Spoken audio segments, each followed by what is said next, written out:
In the 2 hours that passed,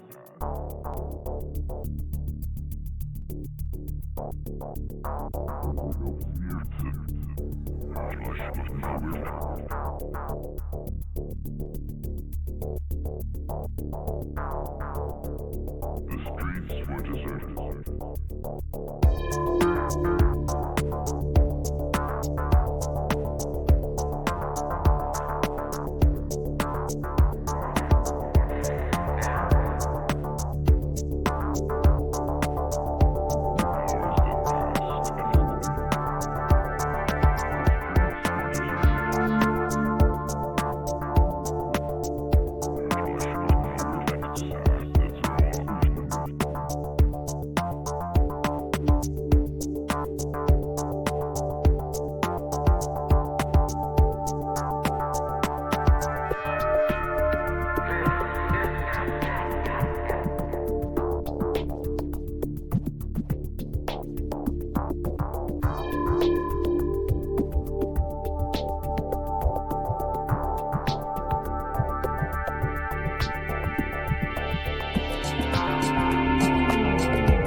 So, they dragged that deviant and disgusting deserter to the dungeons for his deserved detention.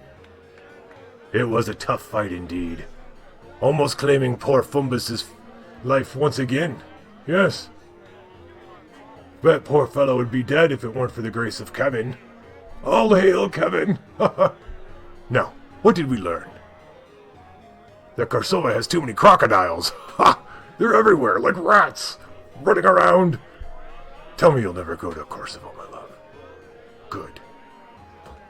So, a few days later, when Fumbus opened his eyes yet again, he saw the concerned, yet irritated face of Lenny, and the smiling visage of Hakon. He immediately told the two, "We must leave this cursed city at once. I will have no more of it." Fair enough, huh? To which Hakon replied, with a small, yet considerably heavy sack of coins. There's more where that came from. Needless to say, there was no more talk of leaving the cursed city that day. Hello, dungeon fans. It is Friday night. Tonight we are playing the Pathfinder Adventure Card Game. Version 2, Curse of the Crimson Throne. I'm Kevin from Level 9, and tonight our heroes are enjoying. This will be our third adventure, the Ambassador's Secret. One big thing I love about the new version of Pathfinder, the Pakaga, is that it comes with the storybooks. They build up a little bit more story around them, because I'm pretty sure this is all based off. I'm not. Forgive me my Pathfinder ignorance, but I'm pretty sure this is an actual Curse of the Crimson Throne's an actual campaign setting and path and everything. So they just kind of report that over into the card game area, but they bring some of the story along with it. And this was missing from the last set. I like it. It adds a little bit more to it. I would love a little bit more, but they even state in the rulebook that this is not a role-playing game. I beg to differ. But that said, yes, tonight's the Ambassador's Secret, and there's a little bit more setup than not from a technical standpoint, but from a story standpoint. So here goes. Hakon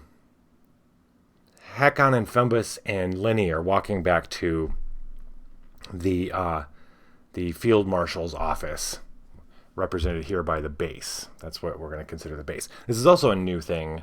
I mentioned it last time, I think, but this is a new thing. We're actually going to use it this time. This is new to this version as well. The base is a location that doesn't count as a actual location.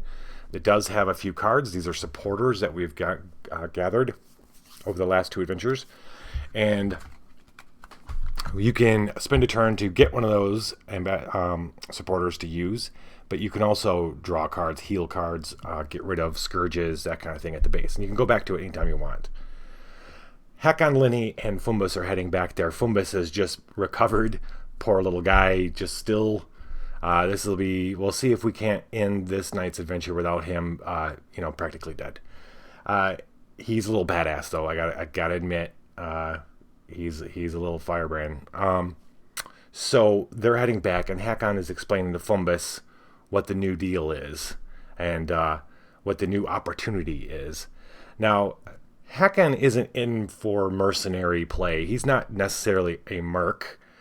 However, he, because of the setting and because the cities, all the stuff that's going on in the city right now, and the city's in turmoil, they met the queen herself and she enlisted them to help. This all feels big and epic to him, so he's going to write it out for a little while longer, even though, yes, Fumbus almost got killed. He's going to take better care of these two this time around. That's the idea. And in fact, we're going to...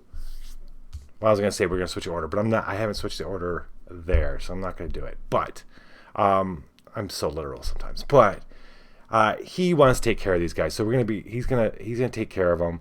But he knows that they really have nothing else to do, but they'll live in the Grand Arena like him. He smells Grand Arena all over these two. So he's explaining to Fumbus what their next job is going to be. Apparently, they're going to meet.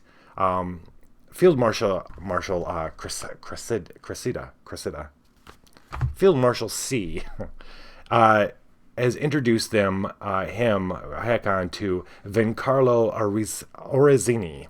Vincarlo. I can say that. We're gonna leave it there. He's a master swordsman who happened to come across some information about a certain ambassador from the country of Shiliax.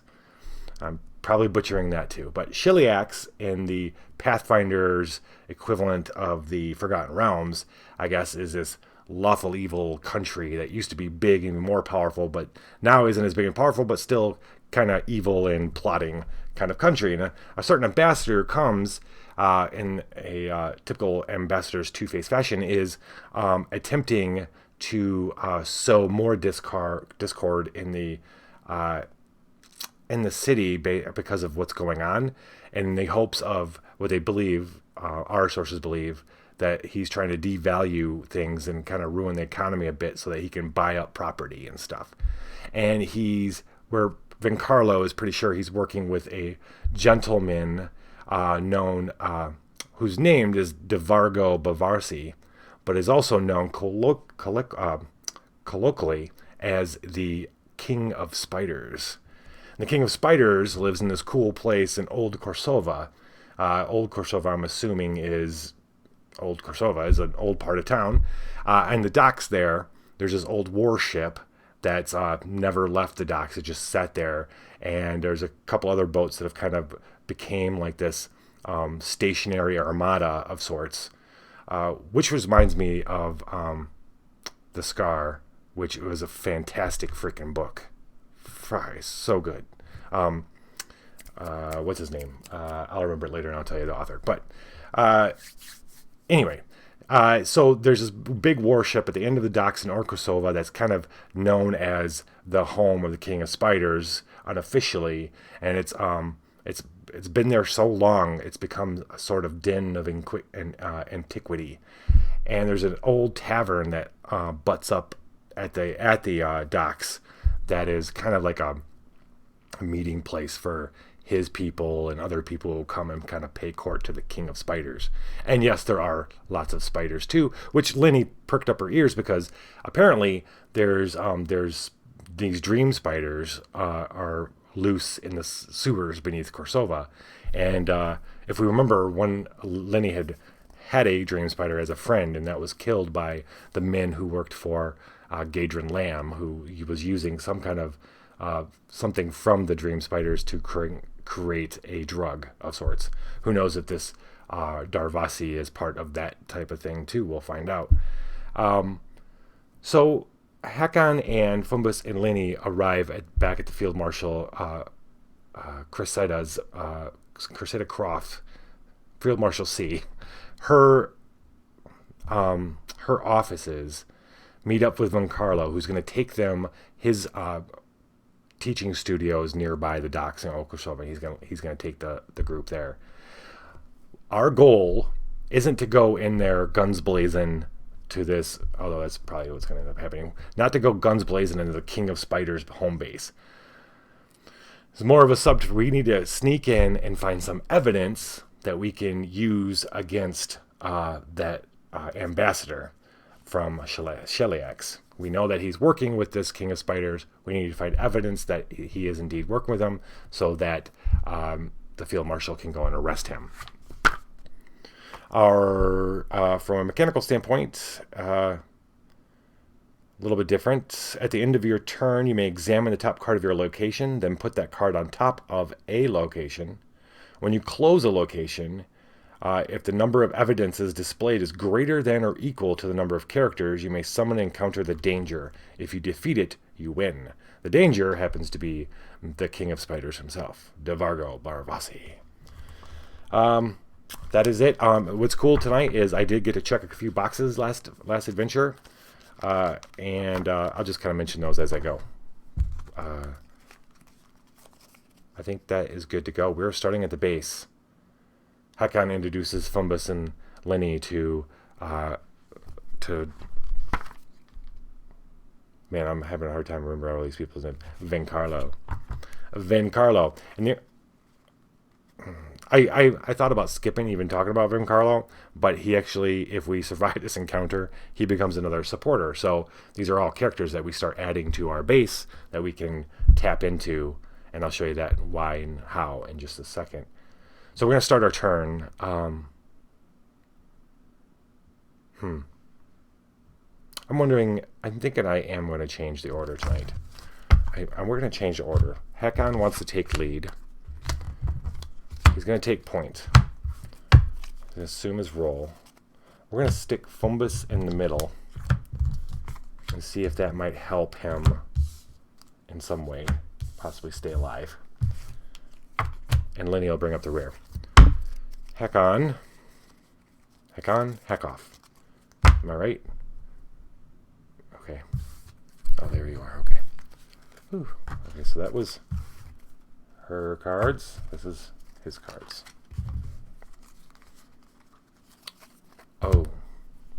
Oh boy. I didn't count out my blessings. 2, 3, 4, 5, 6, 7, 8, 9, 10. 1, 2, 3.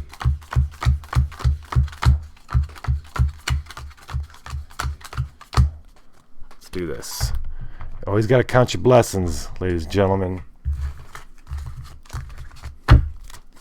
Even if you're not a holy sort. All right. Actually, these are the hours. The hours. The little hours. Another great movie. All right. Boom. We have hours. And the first one is The Fiend. Oh, man. I hope this doesn't bode ill for anybody. When you suffer a scourge on your turn, each local character suffers it. Well, isn't that a bitch? Okay. Let us not suffer scourges. We're not going to. I don't think. Right. Hakon. Hakon is starting out with a lot of blessings. Hakon is feeling the epicness. Not only, like, his nose is not leading him wrong. Now we're trying to find evidence of a plot against the kingdom. I mean, this is his second job. And the pay, he doesn't much care, but the pay will be nice. A couple hundred coins each, I believe. He starts with some blessings, a long sword, his family's, and a magic eye spell. This is for examining the top 3 cards of your location. I feel like, okay, so last time I played the whole first adventure path, the whole campaign path, the very first set. I didn't play any other subsequent sets, but I always felt like the whole examining your deck didn't feel like it wasn't something was worth doing. Now I feel very much like it's worth doing in this version. Like every action counts. That said, we are going to... Okay, so first thing we do, beginning of his turn, he's going to... at this location, at the base, you draw the top 3 cards. We've got these two. Fumbus, let me introduce you to Amin Jalinto. Amin Jalinto, apparently, we saved him in some fashion on the way in our last adventure. And he was so grateful that he came and offers his services to the watch. So he is a resource. So Hakon can select one of these two. He's going to either do Cressida herself, Field Marshal C, or Amin. Let's see, Amin display. When displayed on any check to acquire, you may bury it to add 1d6. For her, you may bury it to draw a new weapon or armor. Okay, Hakon is going to take Cressida. When you explore, draw the top 3 cards, keep 1, return the rest in the order, then do 1. Draw a card, heal a card, recharge any number of cards. Okay, I think he's going to... Well, it doesn't matter. He's going to have to recharge at the end of his turn anyway. Remove one of your scourges. He has no scourges. Draw a card? Let's draw a card. Because I want the... Ooh, Viper Strike. Okay, so when it ends his turn, he's only got a hand size of 4. What I checked off for him is Hakon's got this ability that I've been using. I don't get to use it. I haven't been able to use it as much as I'd liked because it was only for a local strength check. But now it's for a local check against a monster as well, so that'll be a lot. That'll happen a lot more. He can bury a card from his hand to add his diplomacy. His diplomacy would be a d8 plus 1. So that's not shoddy at all. And then after this, I'll be checking the next thing, which will allow him to discard that card instead of burying it.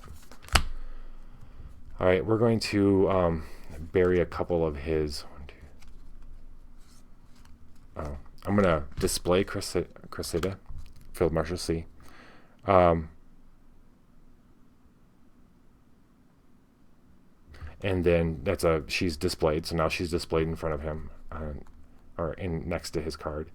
And then I'm going to bury a couple of his blessings. Not bury, I'm sorry. God, I would never do that. Recharge a couple of his blessings. Yes.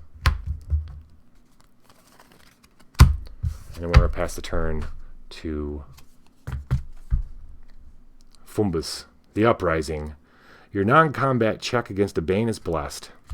Well, that would have been nice.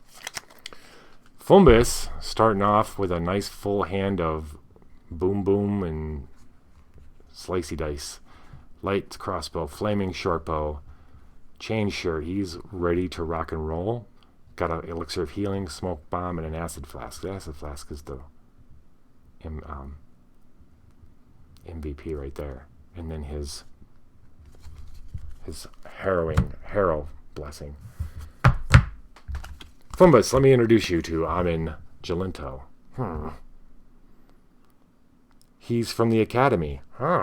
Interesting. Cham Cham. Oh, what does Cham Cham mean? My people say it to mean something is interesting. Cham Cham. On a check to... Yeah, maybe. Okay, so we're going to... Fumbus is going to take him, slap him down, and then draw a card just to see what we get. Oh, we picked this up last time. His Gem of Physical Prowess. For your non-combat check, recharge to roll your strength, dexterity, or constitution die instead. His dexterity die is his highest die, is D10. So we're definitely going to snag that. And then he's going to recharge. 1, 2, 3, 4, 5, 6. 1, 2, 3, 4, 5, 6. I end up with 7 anyway. It's weird. Okay, we're going to...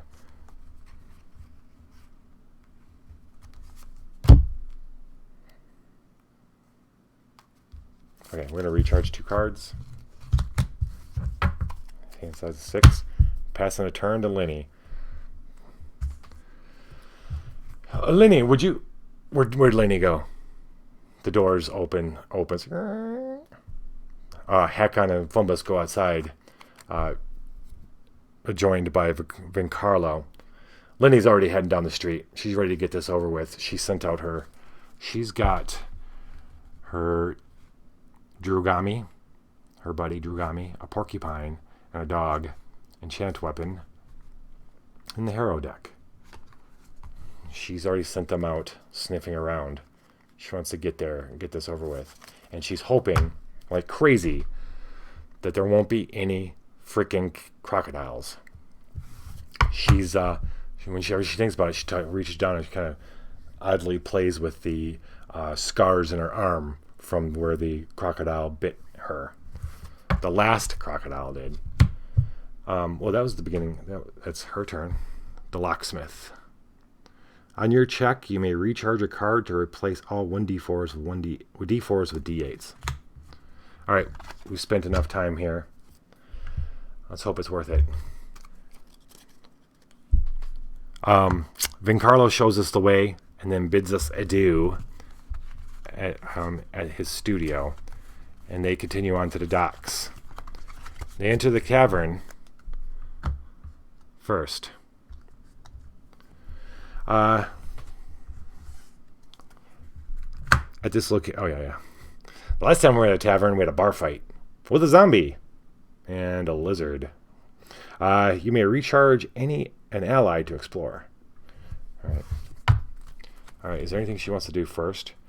The hero deck. Recharge to examine the top 3 cards of any character's deck and return them in any order. Banish to examine the top 3 cards of any location and return them in any order. During recovery, bury this card. You may succeed at perception check 12 to recharge it instead. Add 1d4 if the hour is Harrow. And it is Harrow. Harrow? What's their perception? Their perception is d10 plus 2. Yeah. I say we start using the heck out of this thing.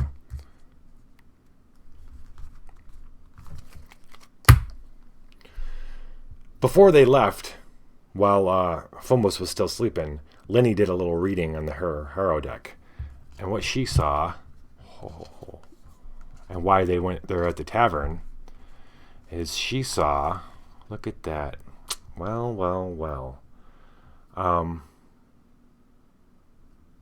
What's the henchman right now? Oh yeah.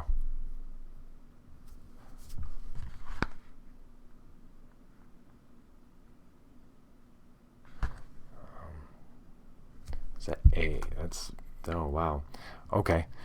She saw in the hero deck what she read from the hero, because I wish I was skilled enough to know the names. That'd be pretty cool. Oh wait, she did see the fiend. She pulled the fiend.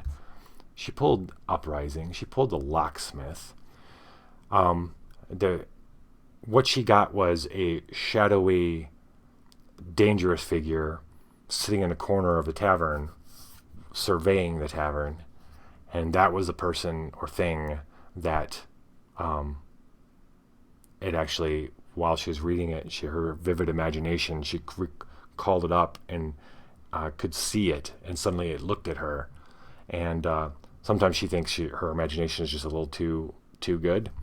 It is just her imagination. She knows this, though. It's not like she can see. Can she? Strangler. This is a bad inn. It's a dark inn, not boisterous, not very many people. You go there to, if you have business with the Spider King, you go there to pay or to retrieve. And we get to put this back in any order, and we're going to do that and decide whether or not we want to deal with what this is going to be.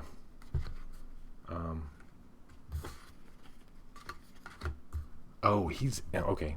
Never mind. That is, yeah. Okay.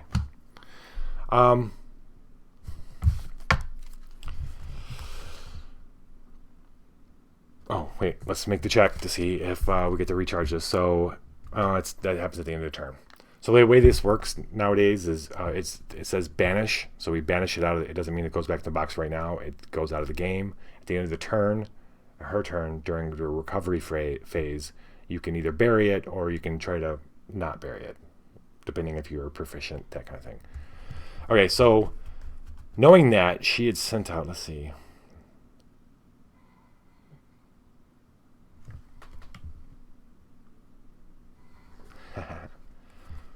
So, this is good. Knowing what she saw, this is why she just took off, and everyone is following her, and she was like this the whole way.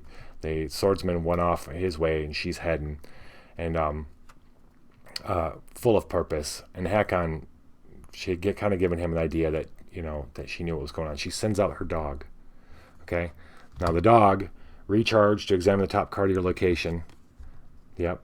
Okay, and then he Oh wait, no, sorry, no, that's not what I wanted to use him for. I wanted to use him for.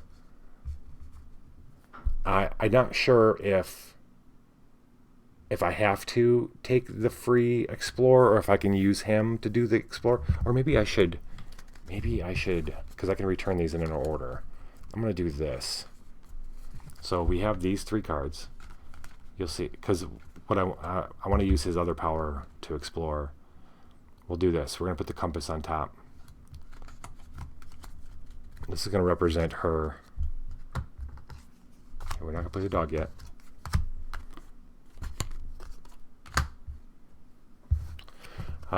Wisdom and survival. It's pretty good for her. Her wisdom, her survival is D10 plus 3. So we're going to give that a go. Feel pretty good about that. And she only needs a 4. So really she only actually she gets it no matter what. So this is her focusing in on getting there. She knows what she read. She feels confident. She's going at it. All right, so she can use this to recharge the move. Then you may examine the top card of your location. You may not use this power during an encounter. Discard to explore. Okay. Now, they weave in and out of the streets, and they come of old Korsovan, which is a lot more ancient than the newer Korsovan. And they come to the docks. They can tell because of the thick smell of dead fish and feces. Seems to be feces everywhere, though. These big cities. And they see the broken kind of building that's propped up against. Looks like maybe an old abandoned warehouse right before the docks. And one like oil light is flickering in the window to let people know that the whatever's there is in. And before she stops everybody, and then she whispers something, and her dog goes running out. Discard to explore. This exploration, you may ignore powers that happen before acting. Just as the dog goes up to the door and starts sniffing, sure enough,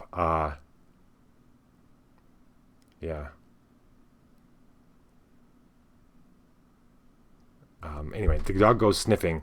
Sure enough, something detaches from the roof and comes skittering down. And she yells out to the dog. And the dog, she whispers something. The dog looks up and runs off as the thing shows itself crawling down from the roof of the inn. The monstrous spider that's waiting. See, when there actually isn't anybody there, when they're not expecting business, then whoever is stupid enough to come to the inn becomes spider food. And so it's great. Before acting, succeed. Doesn't matter. The dog. This exploration may ignore powers that happen before acting. So he doesn't have to. Yeah. So we don't have to worry about that. The spider showed itself, so we can just take care of it. It cannot be evaded, though. That's fine. We're going to attack this sucker. Okay. So Lenny's got a cool power where for your combat check, you may bury, and now I've checked off discard a card to recharge an anima ally, to use survival plus 1d4 plus the card's level, and add the animal and melee traits. So it's good because her survival is d10 plus 3, so it's d10 plus 3 plus 1d4 plus whatever the animal's level is. And so she's going to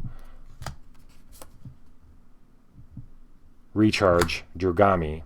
He's a first level, and we're going to be doing survival plus 4 plus 1d4.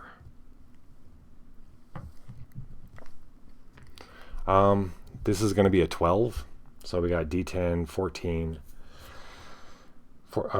That's 12 minus 4, so it's actually an 8 that we need. And that's 14. So it's still a little light.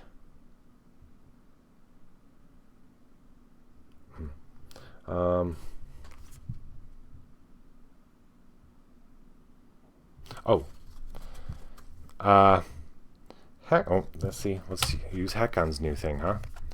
So on a local, you may bury a card from your hand. Oh wait, do we really want to bury a card from our hand? Well, the juggler. Yeah, I'd rather do that than.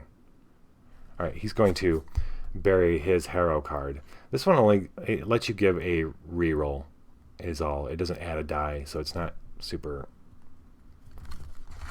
But this is Hakon deciding he's going to be a little more active and making sure these guys stay alive. He sees a spider detach herself. He sees a dog. He knows exactly what Lenny's doing. She moves in, and he steps out and calls out before she does that and catches the spider's attention.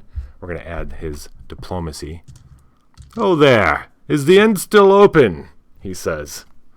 And we're adding a diplomacies with D8 plus 1. So we're looking at plus 5 here. We need a 7 on this roll now. I'm not feeling too worried now. Hold on.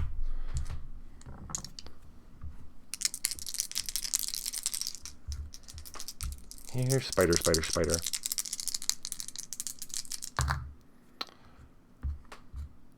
So Hakon thinks that she's gonna come, that Lenny moves, but Lenny was just moving to get into a better position as Drugami comes racing past her and leaps and grabs onto the spider before the spider can do anything. It wasn't even expecting Drugami. Actually, Lenny was bait. She runs out. The spider goes. That was the idea, but because Hakon came out and stepped out, the spider was going to come for him, and that's when Drugami attacked from the shadows. And looking at that is a 15. Totally obliterates this silly monster spider. So we kill that. At the end of your turn, you may. Okay, we're not maying. All right, the spider's dead. We can choose to close the location or keep going. We're going to. Oh wait, we need to reveal an ally. Tell me. Oh, she's got allies. Cool. The porcupine comes trembling back out of the shadows. Hakon's amazed. Is like, oh, she's like just a brood mother. The porcupine comes out and whispers in his way to Lenny that there is indeed nobody in the inn, because, like I said, when no one's in the inn, you're spider food. So the inn is closed. Each local character reveals an ally. Oh shit. Really? Seriously? Okay. So that... Wait, do I have anything that can help? Oh, close... Viper Strike's not helping close. I got nothing that helps close a location. So, boo. Ooh, I should have recharged a card to replace D4 with a D8. No matter. Okay, so Drugami is recharged. The dog is discarded. He went running off. The Harrow deck is... Well, we got to determine whether or not... We're obviously not leaving the tavern. The tavern isn't obviously closed. The spider just happens to guard the doorway. There was no business expected tonight, or maybe it checks to see if you've got the right authorization, but is now dead. So we have to go in the inn and see what else we can find in there. And to close this sucker, we all got to have an ally. Good to know. That said, we're going to roll perception plus 1d4. And she's going to go ahead and recharge a card. She's going to recharge a card to turn this D4 into a D8 thanks to this locksmith. Because we want a 12. 5 and 2 is not 12 at all. So we are burying this. Shucks. All right, well, I know what the next thing is. Don't we know what it is, don't we? 1, 2. Lenny's turn is over. It is now Hakon. Well, okay. Seems the door manager, the one who manages the door, is taken care of. Should be easy after this now. He opens the door. After you? Lenny and Vomus look at him. He goes, okay, well, I'll go first then. He walks in the door. Oh, sorry. The Tyrant. When this is the hour, when you fail a charisma check, suffer 1d4 combat damage and the Scourge wounded. Oh boy. So, that wasn't the only door guard. The moment he walks in, he sees it's a shed. It's it looks like it might be closed. There's just a little bit of light on a couple tables. It's the most depressing inn he's ever seen, but he's actually not that surprised. But this shadow next to him comes out and grabs him by his shirt. His chainmail? Sure. Cannot be evaded. Before acting, succeed at a strength, dexterity, or acrobatics check, or you cannot play spells this encounter. Okay. Let's do strength or dexterity. We'll do strength. D10. D10. No pluses. 8.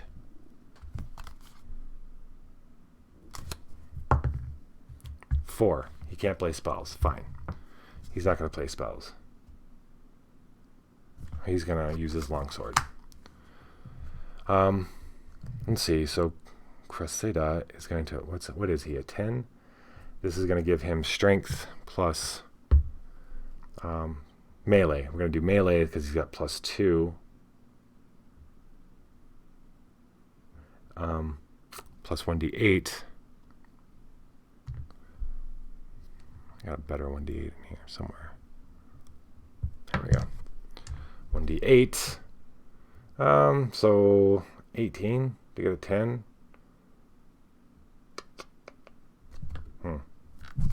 He can't spells. Before acting this, you cannot play spells this encounter. You. Lenny, however, can enchant weapon. I don't see why you seems pretty specific to him. She's going to enchant weapon. When a character plays a weapon or a combat check, freely banished, add 1d4 plus 1 in the magic trait. So we're going to do a 1d4 plus 1. So we're looking at +3. He needs a 7. There's my 7 right here. So this thing comes out of nowhere and grabs him, and Hakon had his sword out. None of us saw it, but he did it while he was opening the door because he's not a fool. And he brings up his sword, but like thinking so quickly and already on edge, Lenny says the right words the right time, and his sword lights up in fire as it's entering the thing that's beside him, grabbing him. The thing opens its mouth, and there's a tip of a flaming sword in the back of its mouth. And then he slumps to the floor. Well, I don't usually prefer killing someone on the doorstep of an inn or a tavern. But, and he looks down, this thing had murder. When it grabbed him, it had murder in its eyes. During recovery, we'll see that in a second. Okay.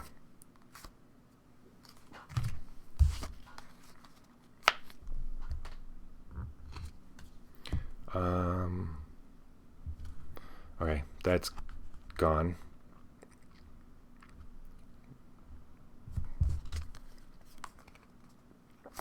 He's going to draw a card. Of course, he draws an ally. Lenny is going to... She's got to do an arcane check. No, divine check, D10. To see if she keeps enchant weapon or recharges it. 5. She's got +1, doesn't she? 6. Yep. So she gets to recharge it. Excellent. Okay, that was Hakon. The next hour, on a local check, discard to bless. Oh no, I'm sorry. No effect as an hour. Fumbus, are you gonna do anything before you go in here? No. He's gonna just go right in. Soothing Ward. On your turn, banish to heal a local character a card and or remove a scourge from them. Is this discard? Oh, this would be a good spell for him. This would be a great spell for him. Intelligence or arcane. Okay, he's got a D8. A D8 +1. Let's see what else he's got. Oh, well, he could use the Gem of Physical Prowess, couldn't he? This would be a good time to use that. That'd be a D10. That'd be a D10.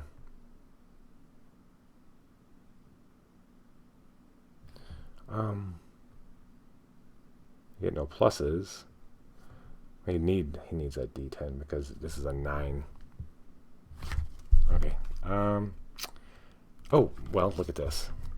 Why else would we use? So, we're going to find out if Amin taught him this spell. I hear you're having trouble. I heard you almost died. I see the scars here. Learn this spell. I can give you this spell.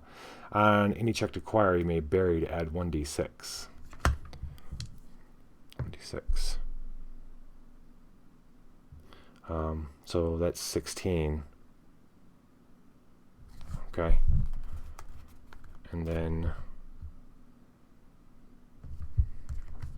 so we bury him. And 16, he doesn't have any pluses. Okay, fine. He's going to use his harrow. Discard to bless twice. So it's 2d10. Oh, this is what I want. These two. Plus this one. Yep. I guess it's almost too powerful. We're going to keep Amin. We're going to drop the d6 and just use 3d10. 9, 10, 11. Yep, we got it. Amin did teach him that spell. Nice. All right, so that's a discard. And that was a recharge of the gem. Okay.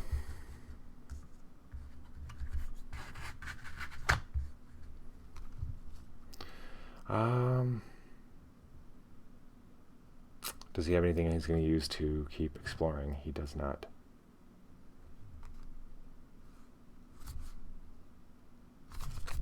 All right. Wait. 1, 2, 3, 4, 5.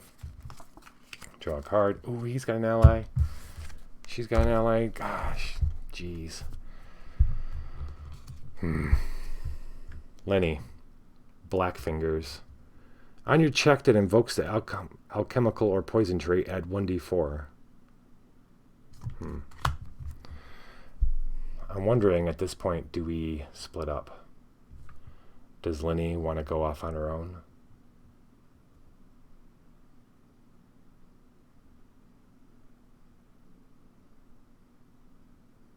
Yeah.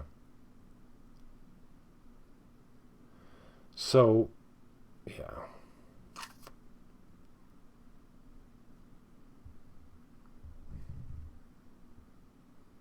So, Hakon and Fumbus enter the tavern.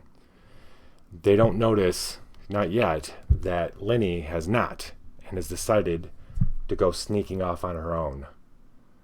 She understands, they just need evidence So she's going to do her best to be inconspicuous and stealthy. Where she's going to go, she leaves. She's going to go... there's the big boat. It's obvious. It's a massive warship. And judging by the lights and stuff, it's occupied. There's people there. She can hear voices. So she decides to go to one of the boats nearby. She's interested in seeing... She's very interested in these dream spiders. This king of spiders, to see if there's a spider's nest somewhere nearby. Boat. When you move, any local characters may move with you. So, Lenny's going to go to the boat.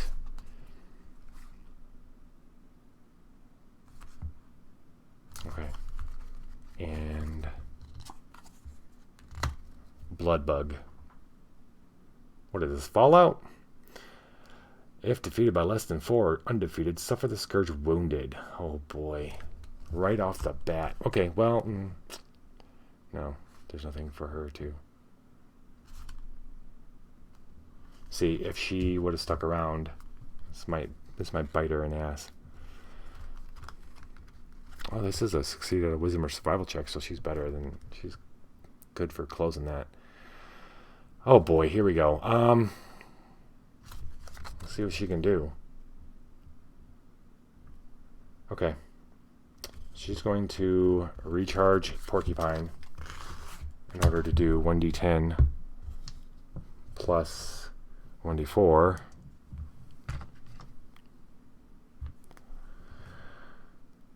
Plus 1, yep, and the Porcupine was a 0, so you just get to add any. She is adding plus 3, though, so that's an 8. What else can she do? On a check, discard to bless. She's going to discard this to add another d10. We're actually going to do that. And so she discarded that, and this is what we got. 224, 8. Oh, that's 3 times. It's actually pretty good. I hope she gets a 12, though. That's what we really want.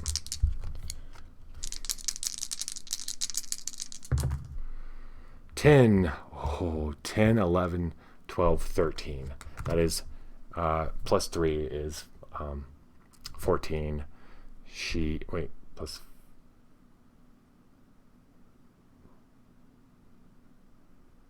Where did the other plus 1 come from? Yeah, so that was 8. Well, it's plus 3. That's 13 plus 3 is 16. Yes, so she beat it by more than 4. So she goes heading off, and just as she's crawling up the rope to get onto this boat, she disturbs something on the rope, and it comes as it's coming alive or waking up. So it goes to stab at her, and she's on it, ripping it apart with her little claws. So this Lenny is very feral. She doesn't speak at all. She's all feral. And this bug had no idea what happened to it. Dead.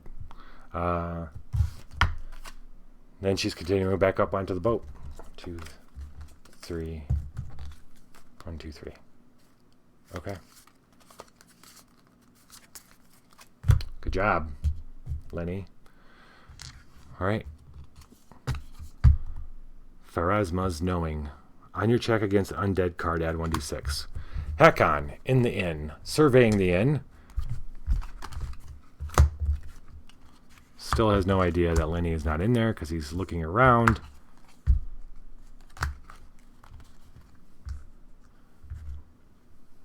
The barkeep, staring at the dead creature, actually kind of happy it's dead, to be honest. She tolerated it at best, but it scared the hell out of her. A lot of his associates, DeVargo's associates, scare the hell out of other people in his team. Charisma and diplomacy. Oh, well. Well, that's D8 +1 for our man here. He thinks he's yeah. He's not as diplomatic and charismatic as he thinks. But we have a Korsovan dandy with us. On a local charisma or diplomacy non-combat check, recharge to add 1d6. Against an aristocrat card, you may reveal instead. It's not an aristocrat. But we have to do this plus 1d6. Let's do it. 5, 8. +1 is 9. Only takes a few minutes, and the merchant's laughing at Hakon's jokes. The jokes he'd learned from the Korsovan dandy.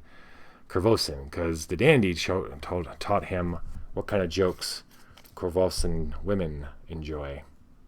Or just Korsovan citizens. That was a recharge, so he gets recharged. Right. This is the merchant. We gotta hold on to that. We're gonna...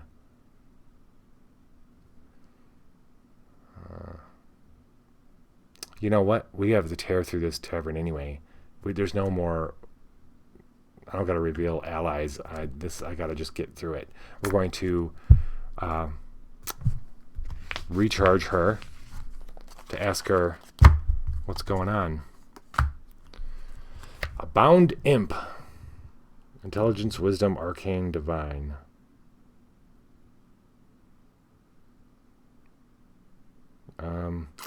He has got to do intelligence. It's only a d6.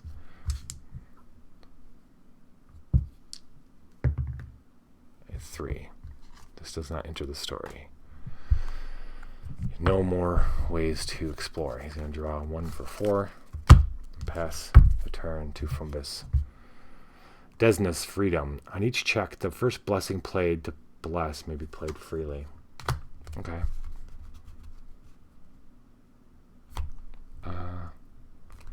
Alright, let's see what's up.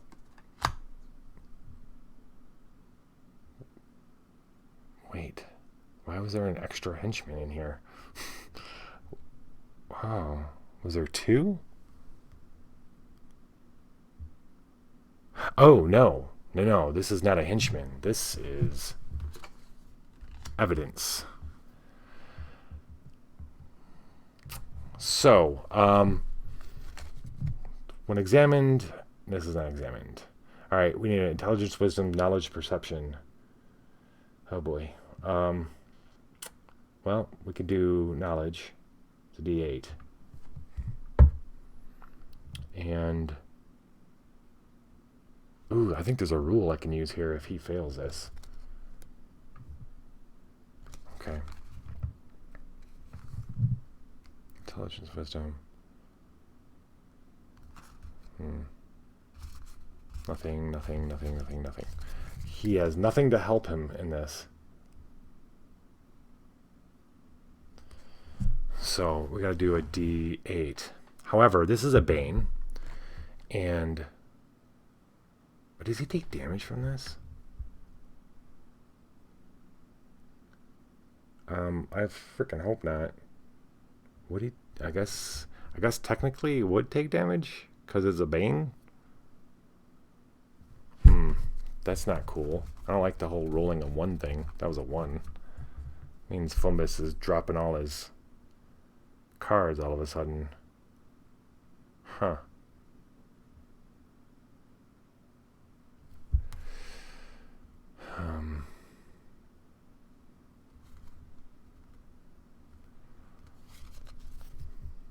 Well, that's 11. So I gotta play it. Okay, fine.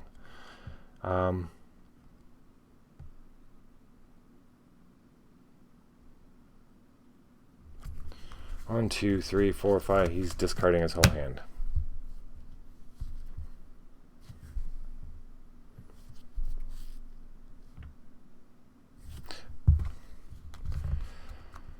So, there's a new rule about vengeance, which means if a character at a local location, fails against a Bane, someone else may bury a card in order to face it themselves. And that's what Hakon's going to do.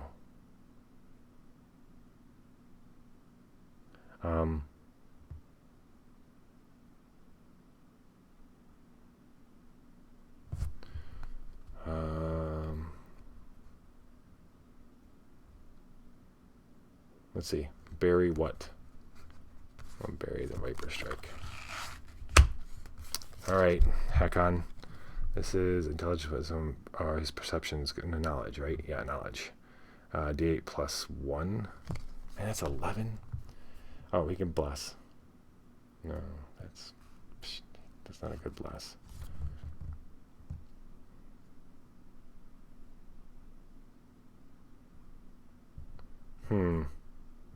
Wow, man, Fumbus got his ass kicked right away. I gotta fix that.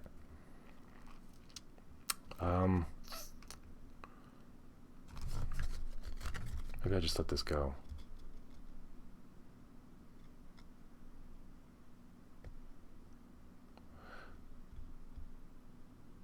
Wait, hold on. It's a barrier. I don't think we take damage from barriers. I don't think. Do we? Unless it says we take damage? Oh, okay. If you fail to defeat a monster, it's monsters that do damage. I think the barrier would say it would take damage. Let me check real quick. By the way, if you watched the last episode, you don't get, when you heal, you don't get to pick which cards you heal. It's random.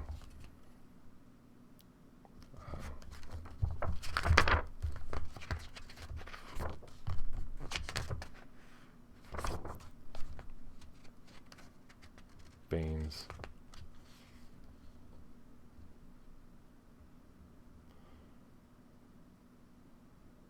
Oh, any penalty for failing to defeat a barrier.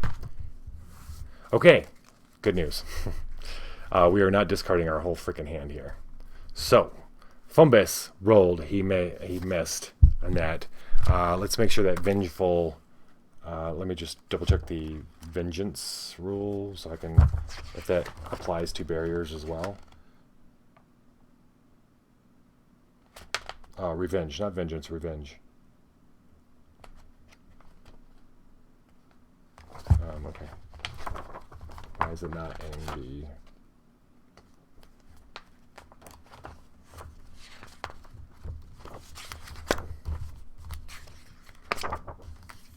I hate wasting time looking for rules.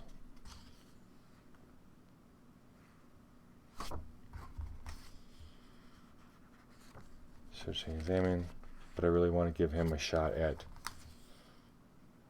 getting this. Avenge. It is avenge. Undefeated Bane by burying a card to encounter it. Okay, we're burying a card. Hakon's going to tie, especially this is good, especially since he's not going to lose. And then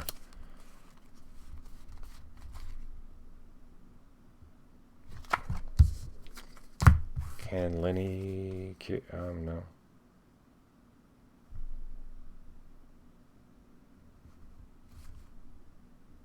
Boom. Lenny is going to cast Divine Insight on any check to defeat a barrier. Banish to add 2d6. Okay. We're going to say that Lenny gave him just a little bit of information about the hero reading that she gave. Enough for him to ask the barkeep the right question. Fumbus looked around the bar. He didn't find anything around there was no one else really in the whole tavern. Or he didn't see any evidence. All right, so let's roll for this. This is 2d6 plus d8.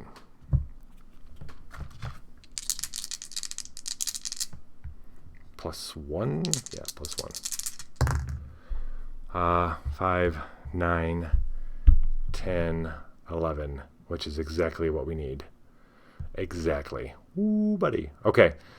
The barkeep, Hakon goes, you've seen a gentleman in here, and he describes the ambassador, and she looks like she does not want to say anything, but then realizes that her pause actually says a lot. And Hakon says, "It's all right. Just nod if you had, and maybe nod. Same thing. They need a little bit of evidence, a little bit of. Actually, from her, all he needs is a confirmation that she's seen him there. So she nods, and we have evidence. It's non-closing though, so we still have to encounter that last card. This is she's got to succeed at a divine check. That's D10 for her, and no, so she discards. That was actually Fumbus's turn. He's going to discard the academy student, his ally, to look at that shit. Look at that. Look at that crocodile. And so he decides to go even further back in the inn. There's like one last table with a little light, and the innkeeper notices. She goes, "Is he with you?" And he's like, Hakon's like, "Yes." And she goes, "You should tell him not to go back there." And as he goes back there, he goes to take a step, and he steps on something that kind of gives away in his foot and starts moving. And there was a resting crocodile back there chained to the wall that goes to attack him. They're like rats here, apparently. But this time, it's not Linny, so everyone's going to feel the bite of the crocodile. He discarded her. That's okay. This is not Linny we're talking about. Before acting, attempt a dexterity, acrobatics, perception, or stealth check. He is going to do a dexterity check, D10. We can evade. Oh, that's cool. That means he can jump out of the way, and it's chained to the wall. Everything will be okay. Is there anything else he can use? No. Oh, wait. We don't want to evade it. We want to kill it. Yeah, we don't want to kill it. I mean, we don't want to evade it. Evading means he's just going to turn over. We got to fight it anyway. A waste of turn to do it. Might as well close this tavern off now. Nizow. I'm just trying to figure out if I got anything I can use to... I don't want to take any damage from this guy. He's got a D10. A local check. Okay, here we go. The 3's not going to do it. Hakon yells out to him, "Watch yourself, Fumbus!" He gets allows to re-roll 1 or 2 dice. 4. And it's too late. Fumbus takes 3 points of damage as the crocodile bites on one of his legs. 3 points of damage. Great. Okay, so it's going to be Smoke Bomb, Flaming Shortbow, and the Soothing Word. That's alright, because Fumbus already has an acid flask out as he dodges back and tosses it at the crocodile. Screw this crocodile. Banished, use your dexterity, plus 2d6. He's going to use his range, which is plus 1. And then, man, I really don't want to do it. On a local check, you may discard a card. No. No. No. On a local check, you may bury a card from your hand. Oh, I don't want to bury any more cards. We're going to do this.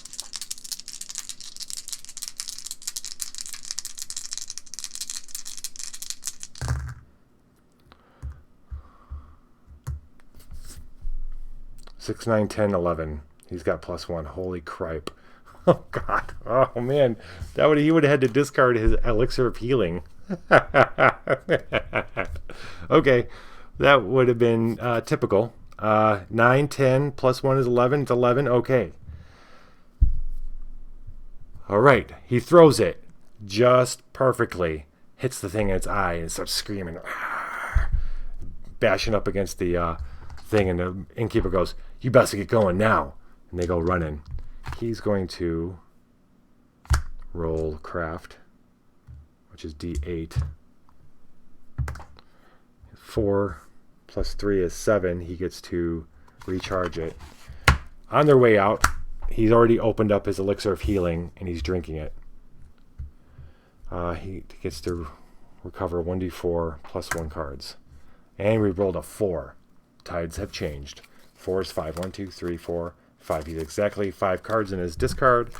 We're going to shuffle up and shuffle up, I guess. And Fumbus exits the inn, the first location, with a full deck. And this is... Oh, let's see if he gets to keep this. That's going to be D8. He certainly does. So I shuffle all this in and draw 6 cards. And then his turn's over. 1, 2, 3, 4, 5, 6. Now I'll tell you what. That particular crocodile, who's now acids ate away his eye, is not dead. We may see him at another date. All right, so we have enough evidence out.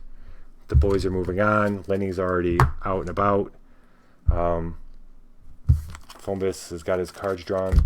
Let's kick it over to Lenny and see how she's doing on the boat. And it is time for the news. You ready, Lich? Let's do it.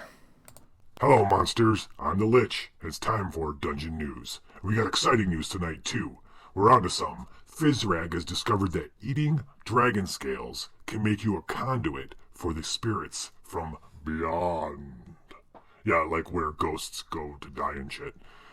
So this Calexis Regretamorium is actually a message from someone in the spirit world. Yeah, pretty sweet, huh? Yeah. We just need to figure out who is sending it and what it actually means. But I'm on it, alright?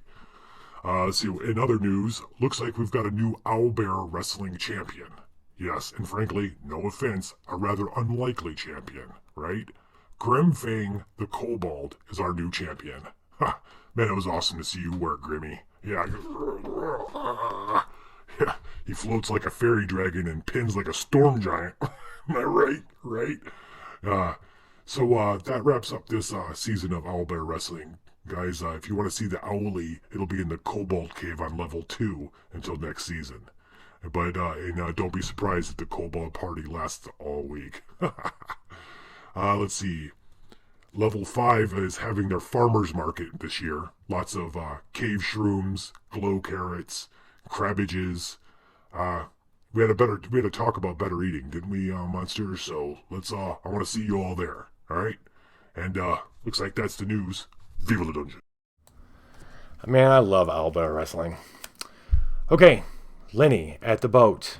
Does she have anything she can... Nope. Saren Ray's light. When you heal, you may heal an additional card. Oh, this might be a good time to do that then. She's going to draw this.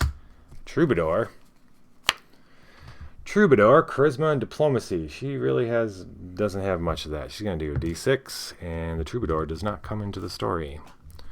Does she cure? Kind of sucks to not use it. She only has 2 cards in her discards. Oh, wait, she does have 3. You know what? Screw it. She's going to play cure just because it's +2 and 4. That's funny. All right, so she heals all her rest of her cards. So she climbs up the rope. She's entered the deck of the ship, and she gets this feeling. She's got this like chill up her spine that she remembers the crocodile. And that's at that moment that the crocodile takes a bite of her Fumbus. It's like she can feel it. So she mutters a quick heal spell on herself to get herself all kind of all ready for what she's about to do. Proficient. She's got to make a divine check, a D8 of 8. 9. Nice. So she recharges that. Excellent. And nothing else she can do. She's going to have to draw back up to 5 and pass the turn.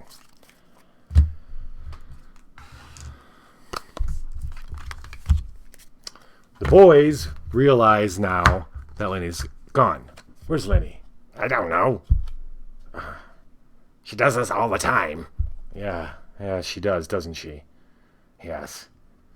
She's probably looking for spiders. Yeah, okay.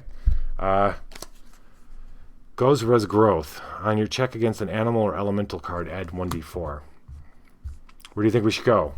The big ship. Yeah, that's what I think too. So they head to the big warship. That looks a little more lit up. They're not in the mood to go traipsing around dark boats. So, Hakon. All right, so at this location, this is the Den of Iniquity. Den of Iniquity. When you would bury or banish an alchemical or liquid boon for its power, you may do so with an ally or a blessing instead. Huh. Well, that just kind of plays right into Fumbus's hand, doesn't it? To close or guard, either bury a random boon and suffer the scourge drained, or bury an alchemical boon. Boon. I like that word. Boon. All right.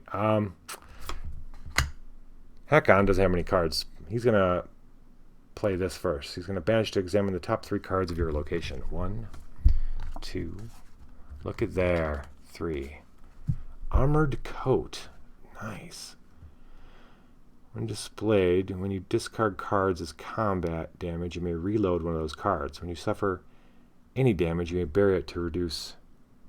Oh, he's not proficient in any weapon. Any armor. It doesn't matter, actually, when it says, when you suffer any damage, you may bury it to reduce it to 0. That might be pretty good for Hakon. Alright, who wants to fight henchman proxy? That would be a spider. Another guard. Guarding the ship.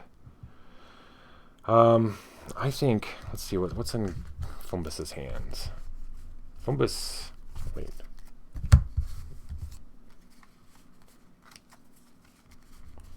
Fumbus.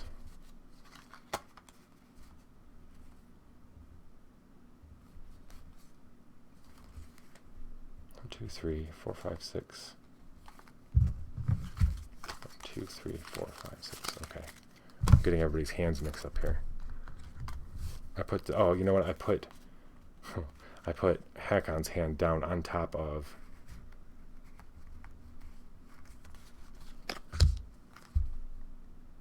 he had magic eye and I have longsword. Good. Okay.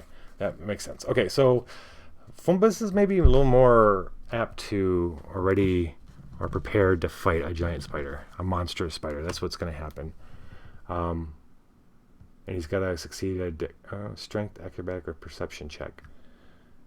He doesn't have any of those, so he would... that would not be good.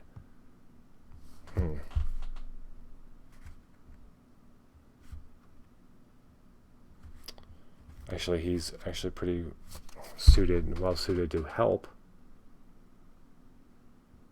Huh. Hakon's got a sword. Let's see, Hakon's got a long sword to be his strength plus, or melee plus 1d8, so it'll be a d10 plus d8, that'll be 18. He's got plus 2, that would put that spider at a 10. Then Fumbus could drop a blessing on him, so that'd be good. Yeah, I think this would be better.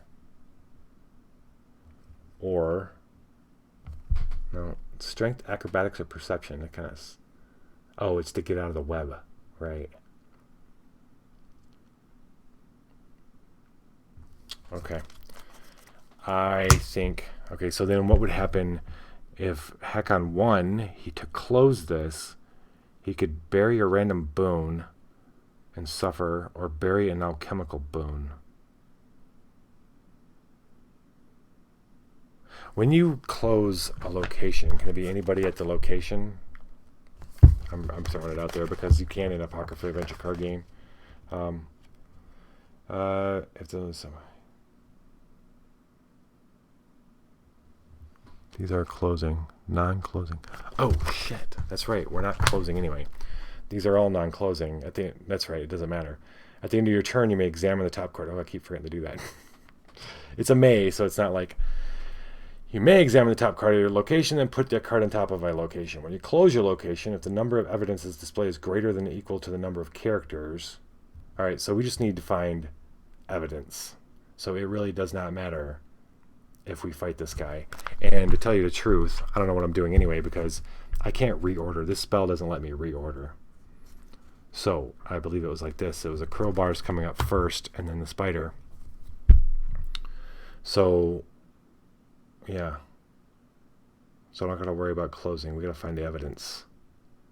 All right, so now we know what's coming. He's proficient. He's not going to make the check, so he's got to discard this. He's going to discard. Right. Crowbar.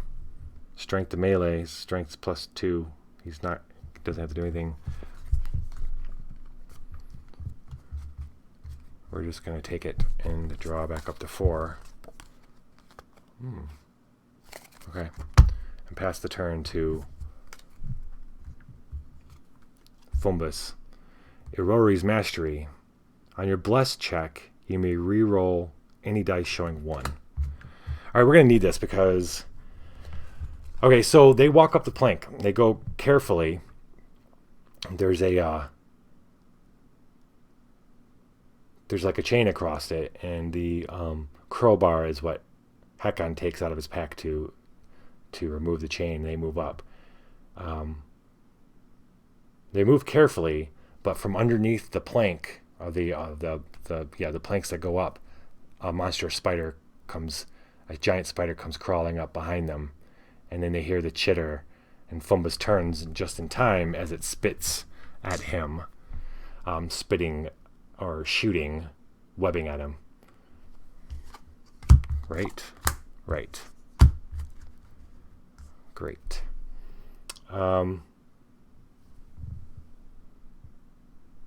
So we need to find 3 evidences.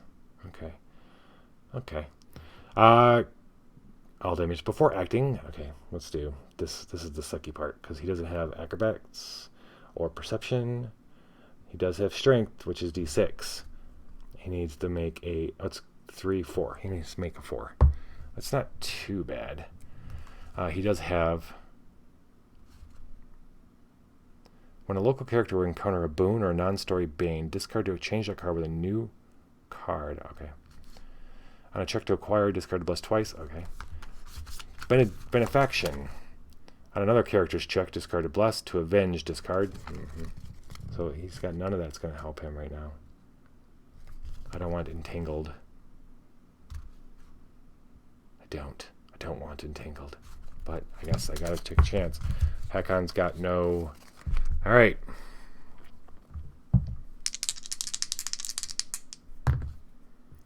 Of course. 2. He is now... Suffer the Scourge entangled. I should put the Scourges closer. Entangled, what does that mean? That's a good question. Kind of viewer. Entangled. Oh, look at this. Look at that. Featuring our little buddy Fumbus. How's that for Quinkydinkies? You cannot evade or move. When your location is closed, remove this scourge. Wait, can I not close locations? Is that what I said? When you close your... Okay, you can. Great. Squirt. Well, at least it doesn't do any damage to him. So he's got that. And now it's fighty fight time. That's okay. He's got something for this guy. Noxious Bomb. If your combat banished to use ranged, he's going to use ranged. That's a D10 plus 2D6. Okay. And then does he want to? Let's say that's 10, that's 22, and that's 12. So let's add more to this. On a local combat check, you may discard a card or recharge an alchemical or attack card. I just don't happen to have one of those, so I've got to just discard a card. All right, I'm going to discard the Academy student to add 1d4 to this.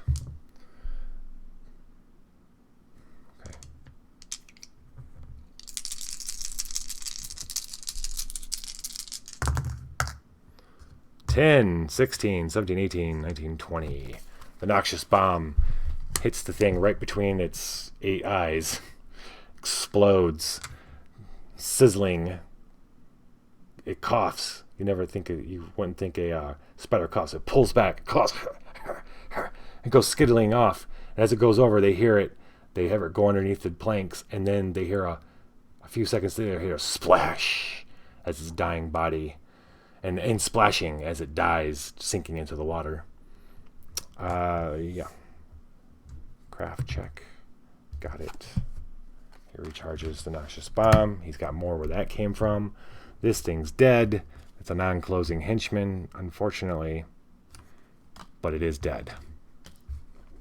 So it should have saved me some trouble last. I'm glad I didn't have allies for the last one. I would have been cheating. Okay. Now, let's keep going.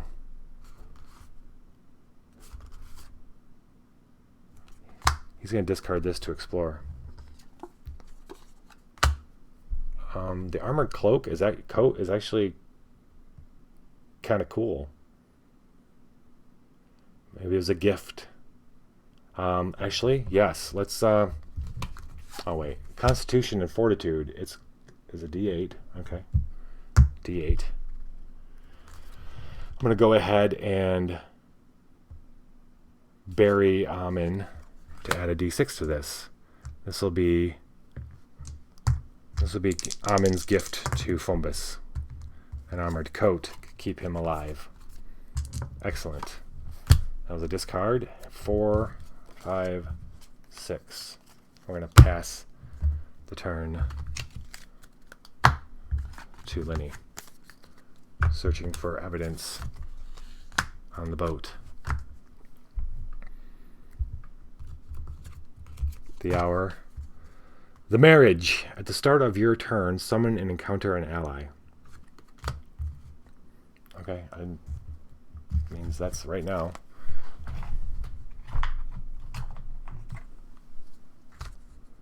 Priest of Abadar. Cool hat. On a local check to acquire, recharged, add 1d6. Nice. Bury a boon instead of charisma or diplomacy.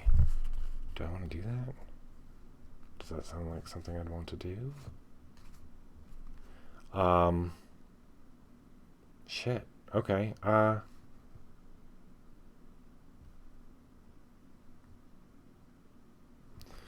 So Lenny, sneaking through this boat, starts looking. She opens one of the doors, and she opens a door above.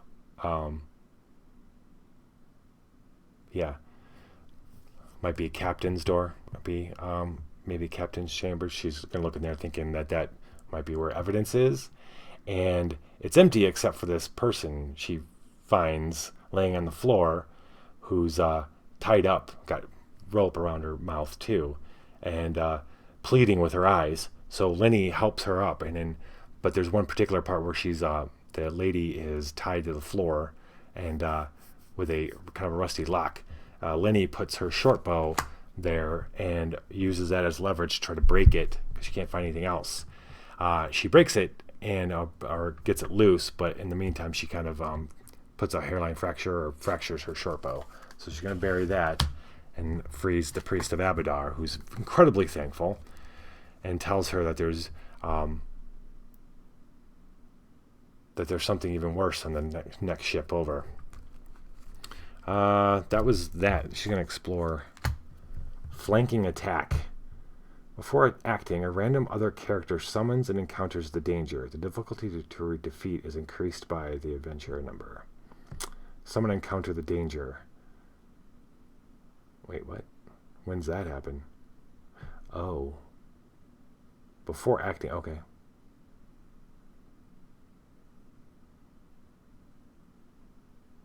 Huh.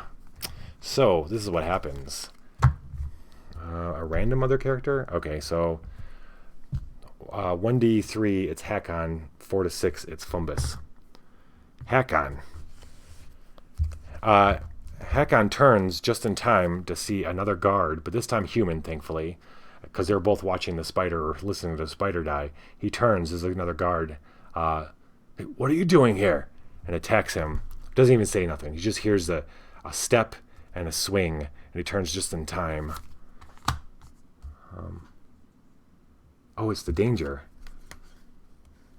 Oh, wow. The danger is Devargo Bavasi. Oh, boy. Powers. Before acting, a local character summons and encounters a story bane. What? Do I got to do all that chain shit? I don't think so. I don't think so.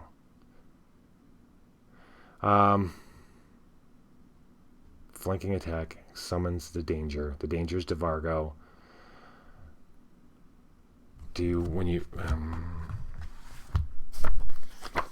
Summoning the danger, do you have to summon? Tell me. Summoning new cards on page 14. Thank you.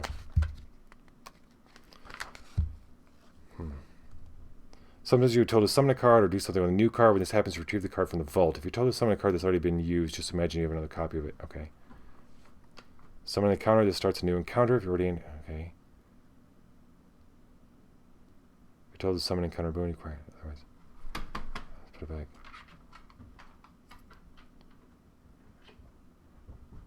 Summon it on part of any location. Okay. It doesn't actually say. I mean, it doesn't say not to, so I'm assuming we have to do it. Before acting... Oh, boy. I didn't know. Knifesies. Okay.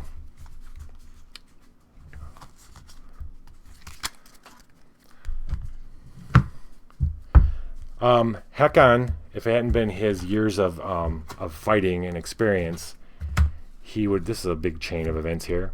He wouldn't have been ready for the little people and their knives coming out of the darkness, attacking him on the platform going up into the ship. On your check to defeat, you may recharge any number of knife weapons. Add 1d4 for each one recharged. He doesn't have any knife weapons. Right? Nope. Okay. Let's... Before acting, a local character summons and encounters the story. Fine. Hakon's going to encounter them. Dexterity, acrobatics... Oh, wait. Nope. You know what? Fumbus is going to take care of him. Because he's got a dexterity ranged D10 plus 1. D10 plus 1.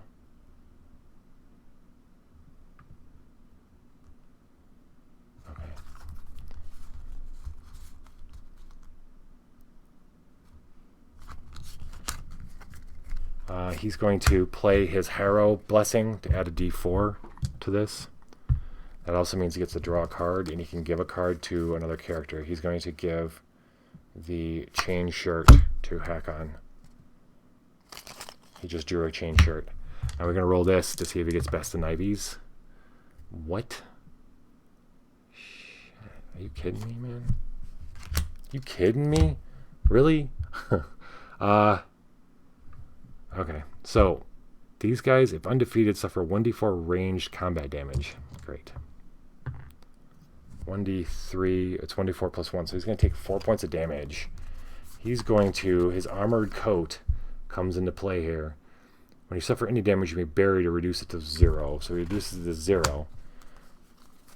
These guys don't come out of the shadows, they come, arrows come flying out. And they hit Fumbus, but obviously they sink into his armor and he's okay. And out of the darkness comes Devargo, weapon flashing as he attacks Hakon. Hakon. And then its difficulty to defeat is increased by that. So combat is 17, or charisma and diplomacy is 12. It's going to have to be combat for sure. Hakon's going to use his battle axe, and he's going to discard it too. So he's going to be 1d10 plus a 1d8 plus another 1d8 because he's going to discard it.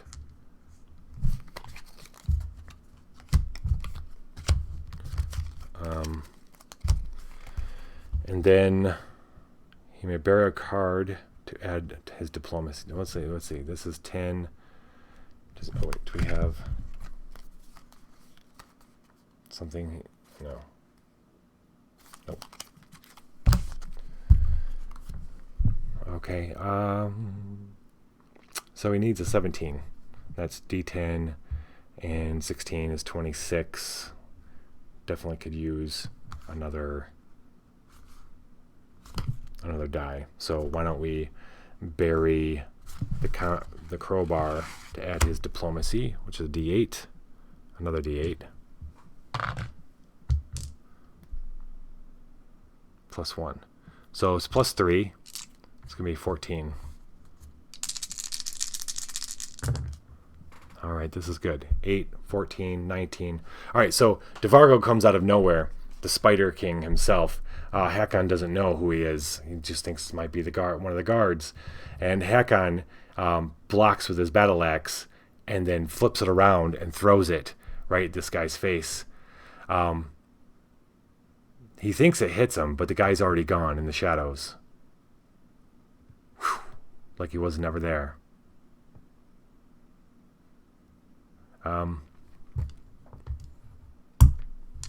Okay, so that was him and them.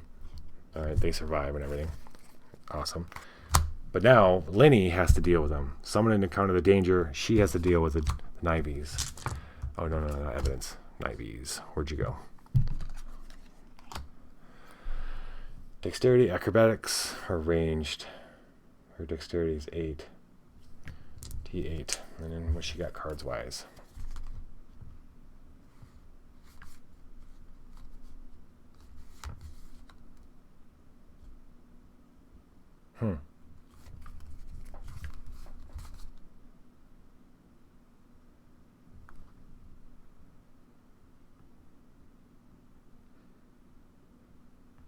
She's going to deal with the knivesies. She's got a D8. 8. Nice. Okay. So she's letting this priestess go, and this the captain's quarters of the boat she's on, and that's when the door opens and this little person comes in, and they lock eyes. They see the priest is free, and they immediately fling knives, and Lenny dodges out of the way, and so does the priestess. And the little knives, they sink into the shadows really quick in the room as Devargo returns to his cabin after having attacked Hakon. But Lenny is going to cast Confusion. When you encounter a monster, banished to evade it, another local character may encounter it. No one's going to... She casts utters the words, and suddenly Devargo's kind of confused by what's the whole situation, and so are the other two. Like, they get so quickly, Lenny grabs the priestess's hands and they rush past him out onto the bow of the boat. And then she's got to...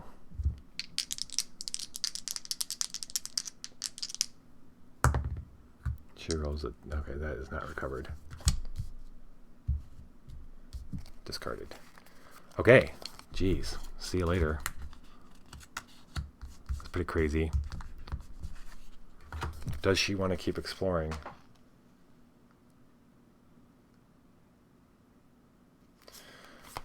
We're going to hurry.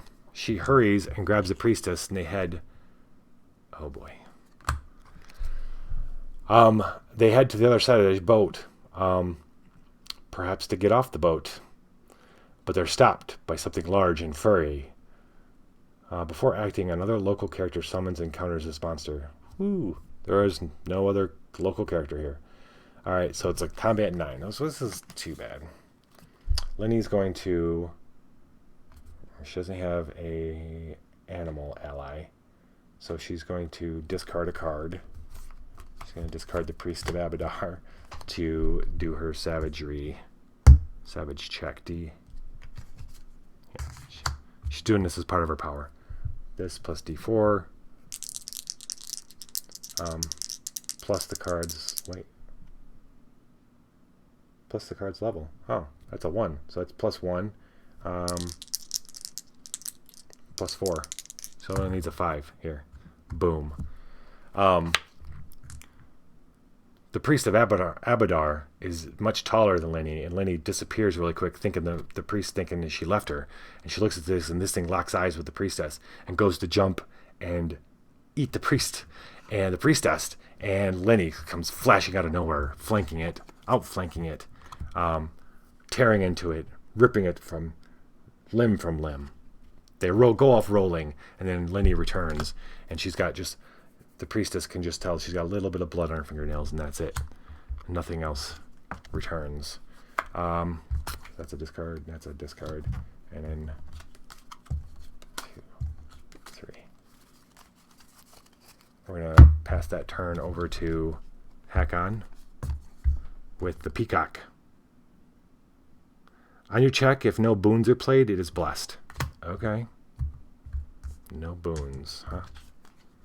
Hakon, what are you doing, buddy? Okay, he's got nothing but Wand of Acid Burst.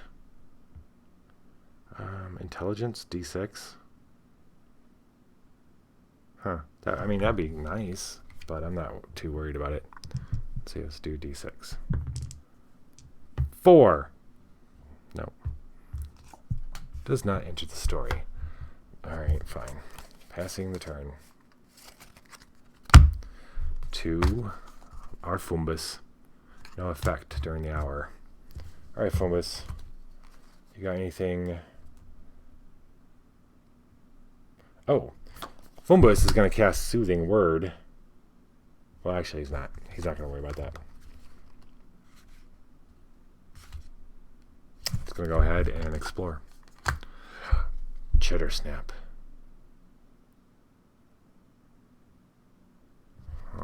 Did I screw up? Was that henchman that we just met? Was that supposed to be an evidence? Yeah. I don't know. Things are kind of weird right now.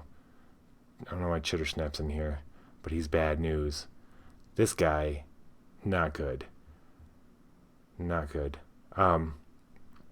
DeVargo left quickly and gave orders to Chittersnap to go take care of Hakon and Fumbus. Before acting, a random local character summons and encounters a barrier. Great. Okay. This is Fumbus, so that means Hakon is dealing with a barrier. How are we doing up here with messy cards? Messy cards. Okay. What's the barrier? Imps and house drakes. On your check to defeat, each local character may recharge any number of allies and or reveal any number of devil or dragon allies. For each of these, add 1d4. So getting onto the ship, they step on the ship, and there, waiting for them, come flying at them, at least a Hakon, are these imps out of the darkness, like bats, but bigger and nastier. He's got to roll. Let's do a combat check. He can reveal his longsword. D10 plus 1d8. And that's it.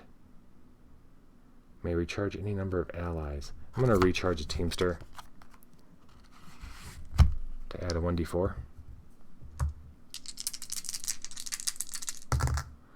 2, 10, 14. Okay. With his sword, he slashes through them easily. And Fumbus is got to face this guy. While Hakon is hacking at the imps, Chittersnaps comes walking out of the, or however he is, I think he's a two-legged humanoid spider creature. He comes walking out of the shadows at Fumbus. After acting, suffer the scourge entangled. Haha, I'm already entangled. So, okay, what you gonna do, Fumbus? He doesn't have a potion. He caught him a little bit. He does have a light crossbow. So dexterity and range is D10 plus 1d8. Plus 1d8. And then I could use. I'm going to discard a card to add 1d4 to this check.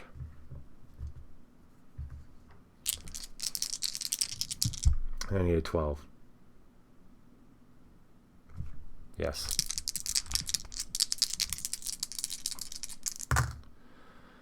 Five, 6. Wow. Okay. Month. All right. If undefeated, suffer the scourge poisoned. Scheiße. Okay. All right. There goes my soothing ward too. He's poisoned. That Bane is poisoned. You're going over here, Banes. I've had enough of you. Where's my scourges at? I thought my scourges were out. They are out. Where'd they go? There you are. So what does poisoned do? I'm sure it's not fun. Would have been nice not to have lost my poisoned. After you reset, recharge a random card. When you would heal any number of cards, you may remove this scourge instead. Okay. Okay. So Chittersnap is undefeated, and he goes back in the pile here.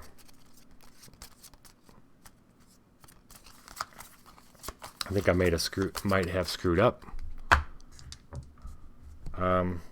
Yes, I think I may have screwed up.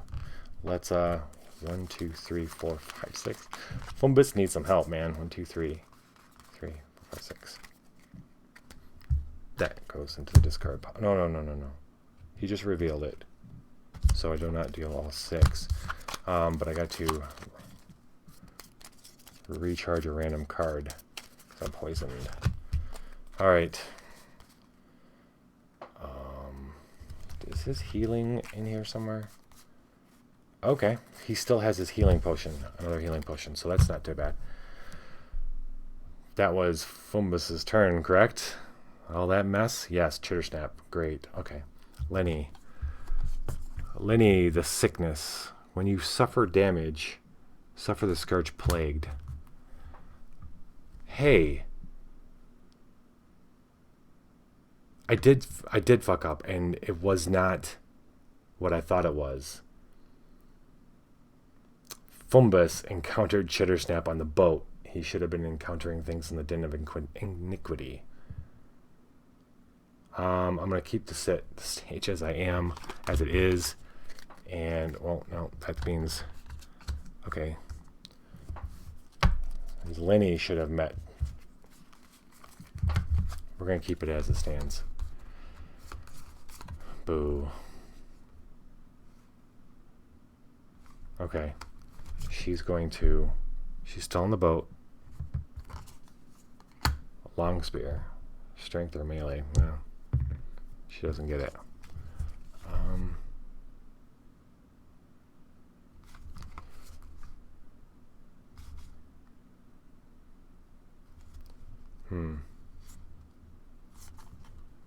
She's 1, 2, 3, 4, 5. She's going to pass her turn over to. Alright, so now we know that Chittersnap is going to be Lenny's problem. The keep. When you would discard or bury an armor you play, you may recharge it instead. Okay. Dog slicer. Strength is D10. Rolled a 1. Okay. He has nothing else to help him. Fumbus's turn. On your non-attack combat check, add +1. Alright, Fumbus, what do you want to do here, buddy? I really want to heal. I want to draw cards and heal. He has the crows. Oh, wait a minute. Why do I have Soothing Ward in my hand? I thought oh, because this is the discard pile, not my hand. Okay. That makes a heck of a lot more sense. Nothing to help me draw cards, so let's Just take the chances. Concealed hatch. Before acting, succeeded an intelligence or perception 5 check, or the difficulty of defeat is increased by 3. And his intelligence is D8. 5. Okay, cool. Strength or disable? Does he have something for disable?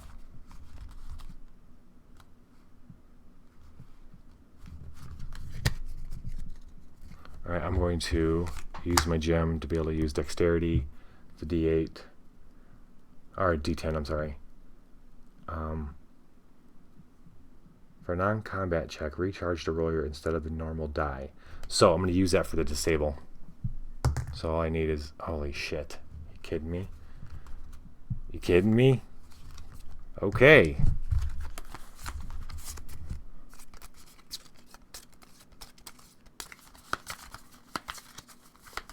Hey, Deacon, how's it going, man? Yes, not sure. Man's correct. How's it going, friend? All right, I'm gonna discard. And having a pretty good night so far. How about you? 1, 2, 3, 4,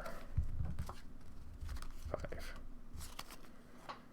Fombus is close to dying again. That's a thing. Seems to be a thing. It's now Lenny's turn. On your check against an outsider card, add 1d4. Alright, she's getting closer and closer to having to fight. So she and this priestess are trying to get off the boat.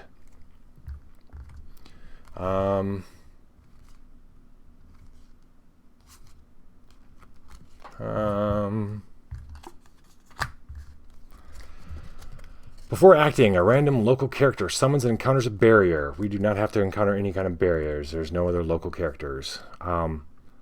Well, I guess that would be her. Actually, now that I think about it, it's not another. Ill tidings. This encounter, blessings cannot be played. Encounter the top card of the hourglass. If you fail a check against it, banish it, and this barrier is undefeated. Otherwise, this barrier is defeated. Okay. Wisdom and divine. Okay, that's pretty good. That's D10 plus 1. Got it. Okay. So, encounter, if you fail to check against it, banish it, and this barrier is undefeated. Otherwise, this barrier is defeated. Alright, I guess it's not banished. Yeah, it was an encounter. Okay. Alright, so that was easy enough. So, like I said, we gotta face Chittersnap. Lenny does. Okay. After acting, she's gonna be entangled. Boo. What do we want to do here? Well, she's... Okay, she's going to discard a card. She's going to discard Divine Insight. She's going to discard Divine Insight in order to get her 1d10 plus 1d4. Actually, she's going to... she's going to.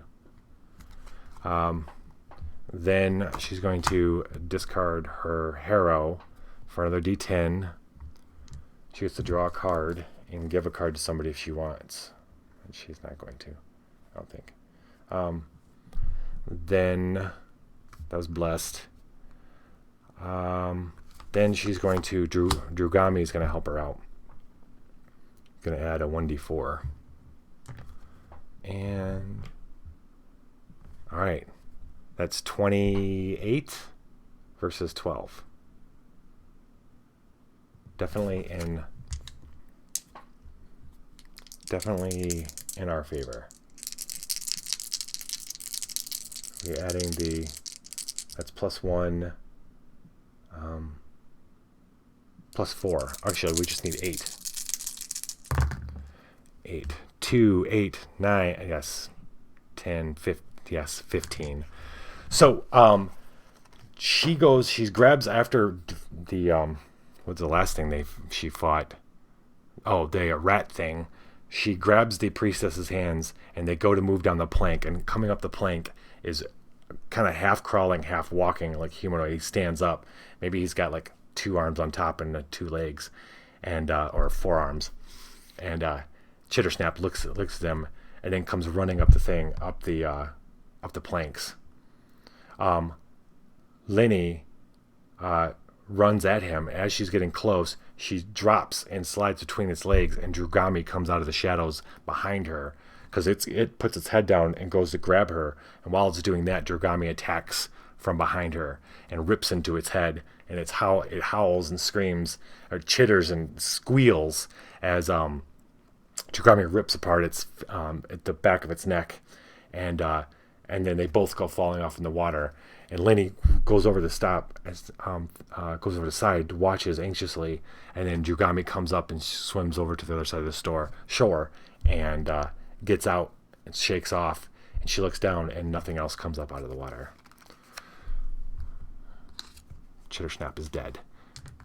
All right, this is discarded, recharged. That's a non-closing henchman though for this adventure, so there will be no closings. So this her turn. Well, should she? No, she's not going to. I think we're still pretty good on blessings. 1, 2, and passing that turn over to Hakon, moving to the correct location. I prefer it to be. Hey, McTeddy, how's it going, man? All right. Now, it is Hakon's turn. Serenray's light. When you heal, you may heal an additional card. He does not heal. Korsovan guard. What are you doing here, lady? What are you doing here? Let's see. She's not actually here. Alright, that was a bummer. Passing the turn to Fumbus. If you're a wild location, you may discard a card to explore. Nope. We're at an urban location. Alright, Fumbus, do you want to... I guess he's got a lot of things. Okay, he can. He's low on health, but... Oh, there's that damn concealed hatch again. Well, he should have made it... Okay, what's his intelligence? Is D8.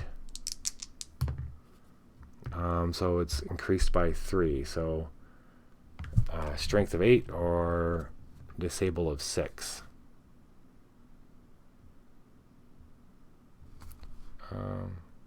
Wait, hold on.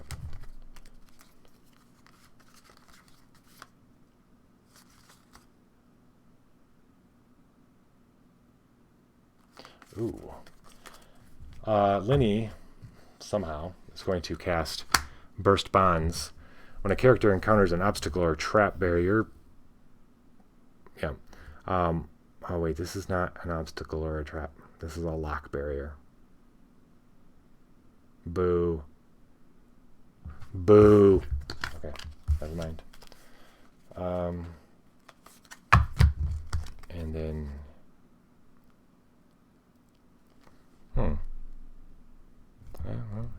Well, let's see. Strength isn't going to work.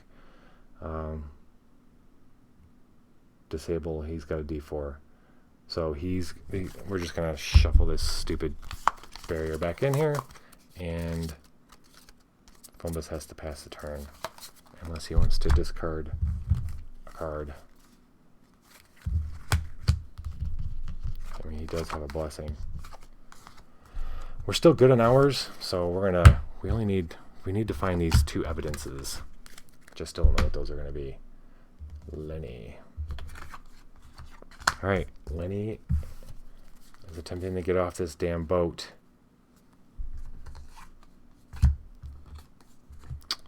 The Carnival. All damage is mental damage that cannot be reduced. Yeah, no kidding, right? No kidding. There we go. What was Chittersnap carrying?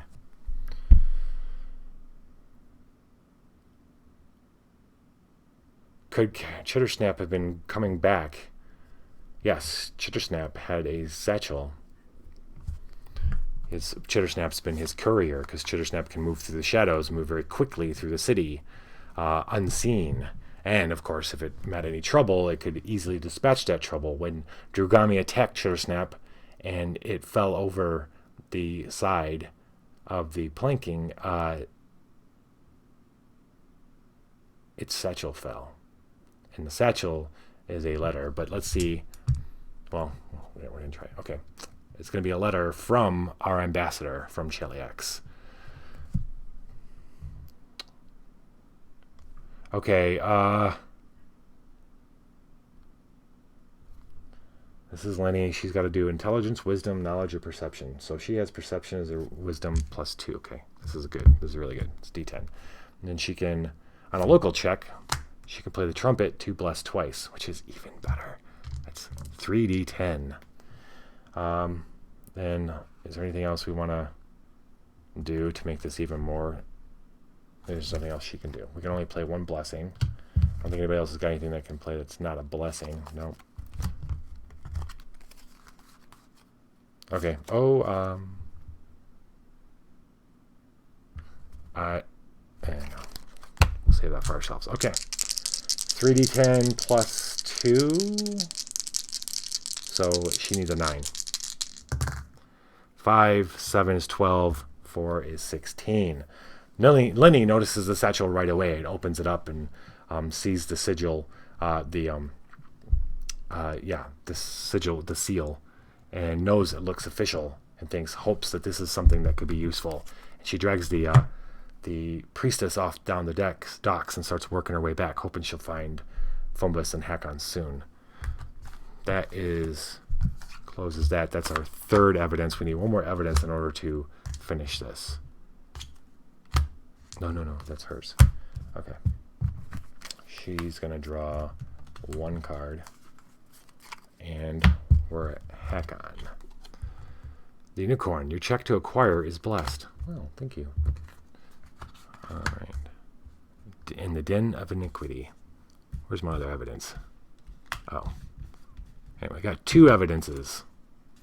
I need one more. It's 3 players. Accursed priest. Wow. Okay. Immune to mental and poison. No more than one divine card may be played against this monster. After acting, a local character buries a blessing. Oh, really? Well, longsword. So, after fighting the battle they shouldn't have fought, they start off like Lenny. They think the best place to start maybe is a captain's quarters above deck. This is a much larger ship, so he's not quite sure which door is which. He opens one, it kind of sticks at first, and he puts some pressure to it, and it was actually kind of locked, or more barricaded from the outside.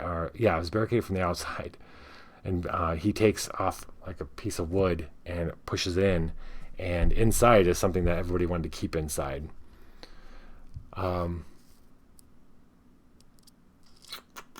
Longsword, D10, D8, and so that's going to be, should I? Yeah, I haven't used Cressida Croft at all, so we're going to reload this. Oh, actually, this is awesome. We're going to reload the longsword to add a D4. Booyah. Okay, so we need a 13. It seems like we're going to get our butt kicked here. This plus melee strength is 2. So we only need 11. D10, D8, 18, 22, exactly 50-50. Okay, I'll take 50-50. 9, 13, 16, yes. This thing comes shambling out of the shadows in this bedroom at Hakon, but Hakon has his sword ready and lops off its head as it comes screaming at him, putting it out of his misery. After acting, a local character buries a blessing. Alright, so Fumbus has to bury a blessing. And the accursed priest is dead. Hakon has no other way to explore, so we're drawing our longsword and passing the turn to Fumbus. Blessing the idiot When you fail a check, suffer the scourge damned. Damned? Really? Drained. Okay. Come on, man. Can somebody else get this freaking barrier? This is the second time. This will be the third time that Fumbus fumbles on this damn hatch. Oh, if undefeated, reload this barrier. See, that's why I've been messing this up. Okay, he's gonna fail. He can't possibly do this. He's gonna draw 2 cards. Oh, good, he drew Elixir of Healing. Finally, okay. And it is Lenny's turn. If you are at a wild location, you may discard a card. No, we're not. She senses them nearby and runs up the boat, the big boat, to find them about to go into another door. She is going to... This is a lock. Alright, so she's got a perception check, intelligence, perception, and wisdom, d10, plus 3. Plus 3 is 6, so she... nothing happens there. She got strength or disable. I guess she's going to... Oh, both are d4, that sucks. What can she do? Against a spell. Hide armor? No. Jeez. Okay. We got to. He's going to enhance. Choose a skill. He's going to choose disable. Choose a skill. Yeah, he says a skill. It doesn't have to be one that she doesn't necessarily have. Right? I mean, she's going to do a disable skill check. She can roll a d4, which is the same as her strength. So he gets a +1. She gets a +1. It sucks, but we got to get past this stupid trap. 2 + 1 is 3. She scrambles up and Fumbus turns and goes, "Hey, Lenny." And Hakon goes, "Look, where have you been?" And Lenny goes, she goes to show him the sack, and he grunts, and she looks down, she points down, and sure enough, they see the concealed hatch. Let's see, this is going to go, he's going to discard it.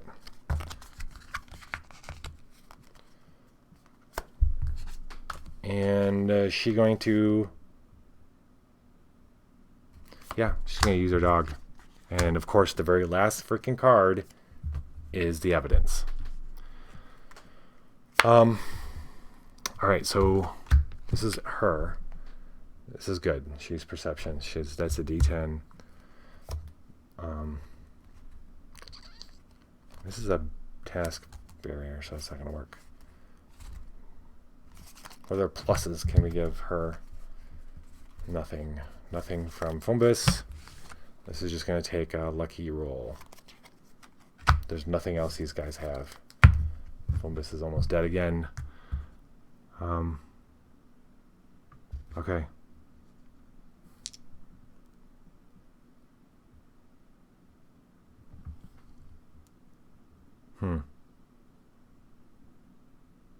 Okay.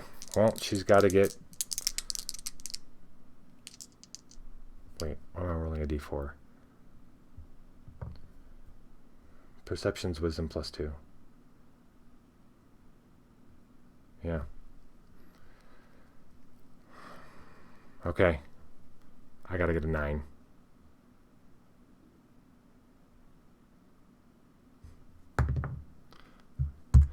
You know what? I didn't play Miracell because she does better on her own, solo, and fictionally, I didn't like that.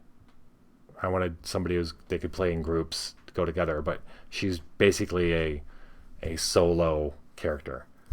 And of course, Lenny fails the roll, so this is gonna get passed over to... Oh, you know what I should have done? You get... we should have examined. I played that wrong. I should have known better. Okay, so she draws 1 card. Ooh. Yes. Oh. Wait, hold on. This whole, and I have not done once. This whole, at the end of your turn, you may examine the top card of your location, then put that card on top of a location.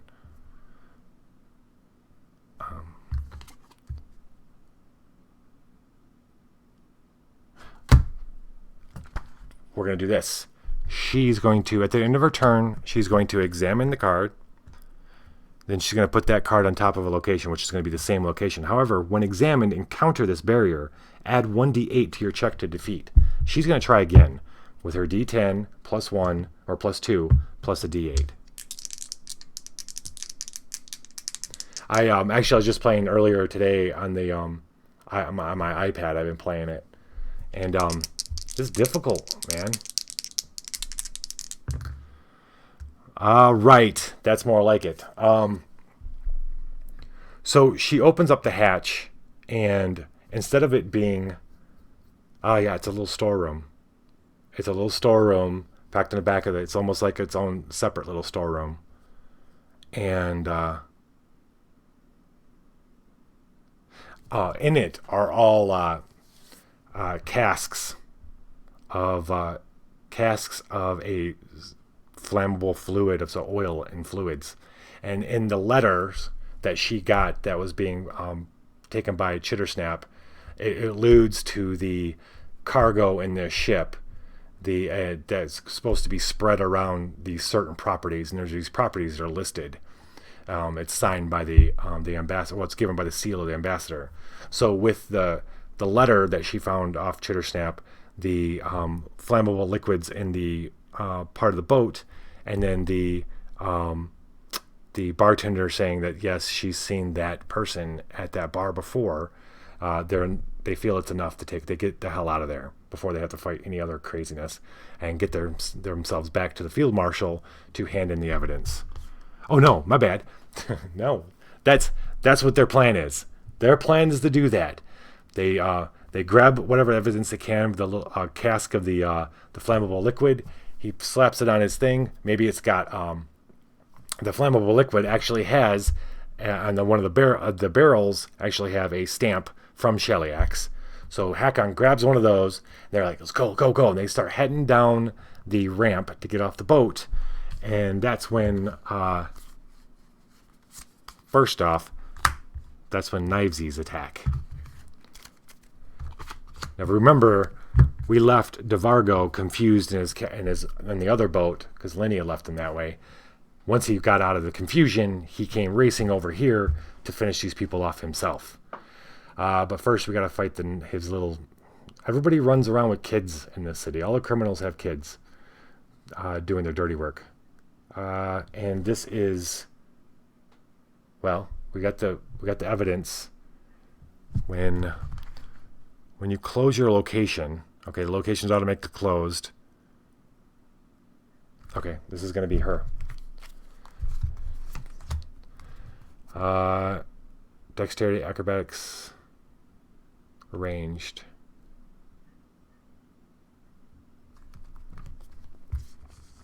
Before acting, a local character summons and encounters a story-bane Knivesies. Okay, this is going to be Fumbus, actually, since it can be any of them. His dexterity is ranged as D10 plus 1. 10, 11. Excellent. Yes. So he senses when they're running down the planks, the ramp, he sees things in the distance, or somebody hiding behind some things, and he pushes Lenny out of the way as arrows dot into the ramp. And that's when DeVargo steps out. Goes, "Where are you going?" "Lord of the Spiders," he says. He is. Where do you think you're going? What's that you're carrying? All right. So, one option we have here is Hakon. Well, actually, this is going to be Lenny's fight first. So, combat 16. Before acting, yeah, we got that. On local, on your charisma, diplomacy check defeat. All right. We're going to see if she fights him first. Lenny's going to launch herself at him. She's going to recharge an animal to do D10 plus D4. +1? No, +0. +2. Burst bonds. Hard arm. Nope. Does anybody else have anything they can add to this? Nope. No. Yeah. No.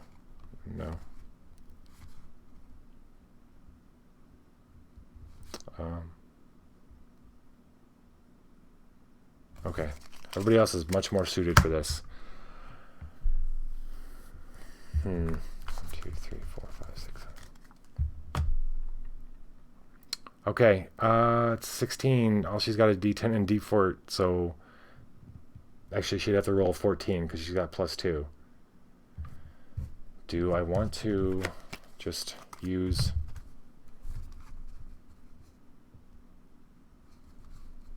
God, I don't want to encounter him again. Yeah, we're going to encounter him again because I don't want... We're going to try...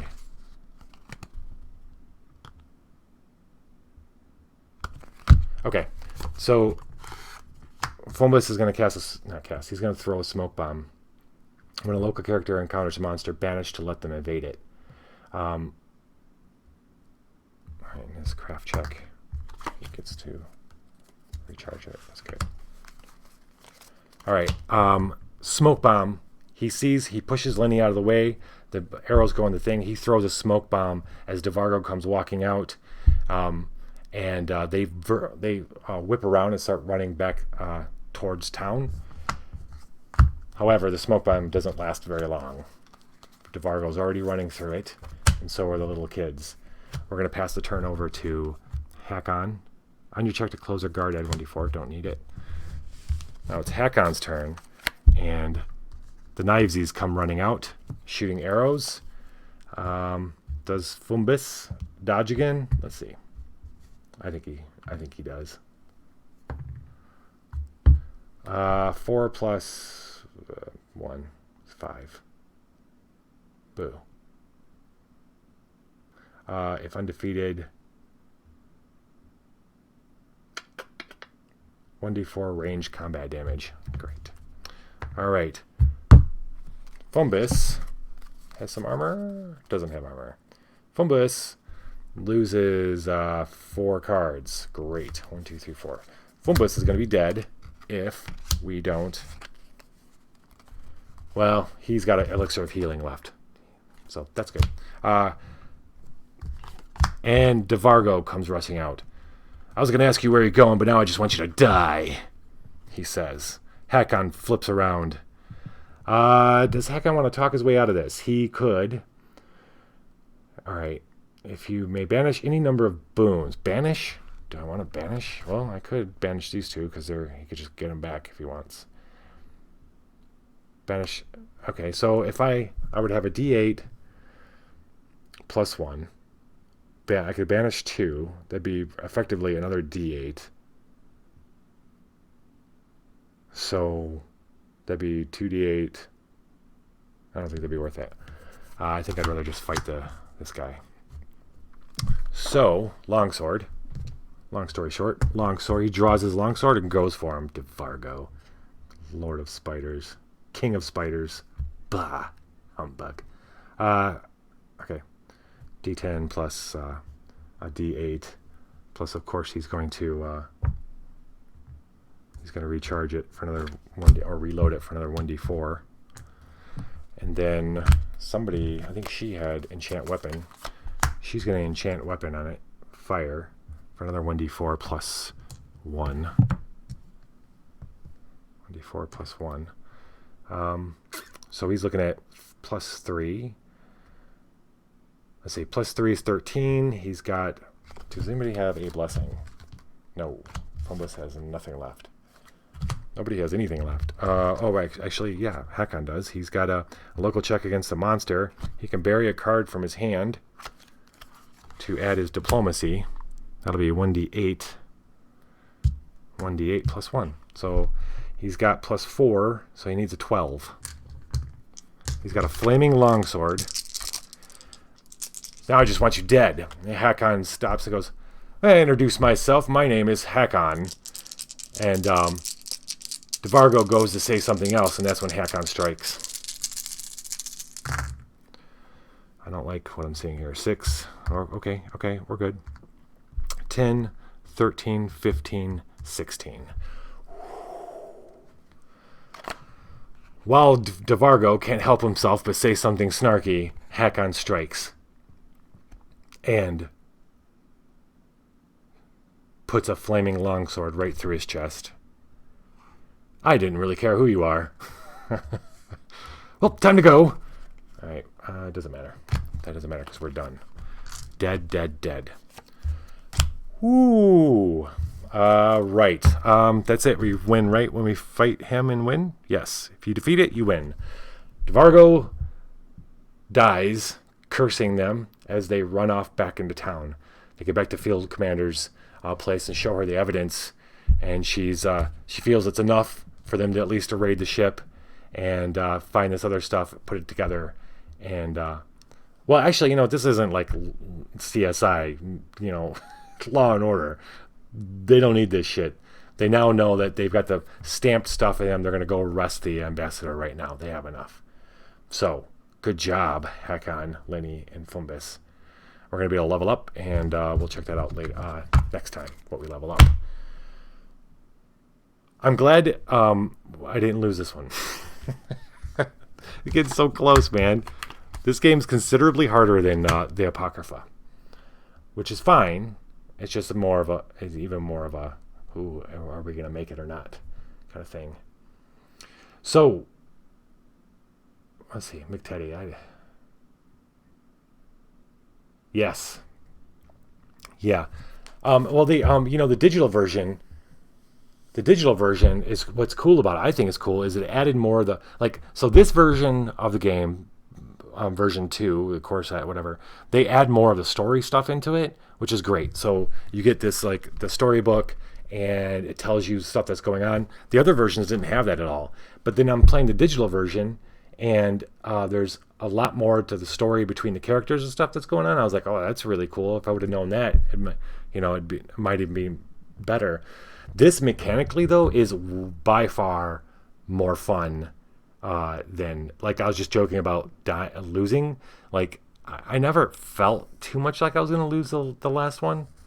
In fact, I don't think I lost many of them during the whole Rise of the Runelords campaign set. There was a lot of cards that just didn't feel like, a lot of abilities that didn't feel like useful. But this one feels like I want to use everything, for sure. I'm liking it for sure. And it's not too bad it's not as good as Apocrypha for the narrative, but it ain't bad. It ain't bad at all. Yeah. I really wish the digital version, they put out the other, because I played Rise of the Runelords. I don't need to play that anymore. I'd like to play that, where you get the mummy one, there's the pirate ship one, there's 3 other ones I'd like to try out. I wonder if they'll add to it. All right, that's it for me, though. Thanks for joining me. Let's see, was there anything? This isn't like Apocrypha where you have the level, well, what are the rewards? At least we'll cover off what the rewards are. Each character gets a hero point. Awesome. And rally the supporter Vincarlo or Ricino. So Vincarlo joins our little band of supporters. And he's cool because what's he do? Look at this guy. Water dancer. On a combat check, after you roll, you may bury to add 1d6. Okay, that's cool. That's actually pretty cool. He'll go in our base. Base! Alright, man, you have a great night, McTeddy. Everybody else watching, you have a great night too. Viva la dungeon!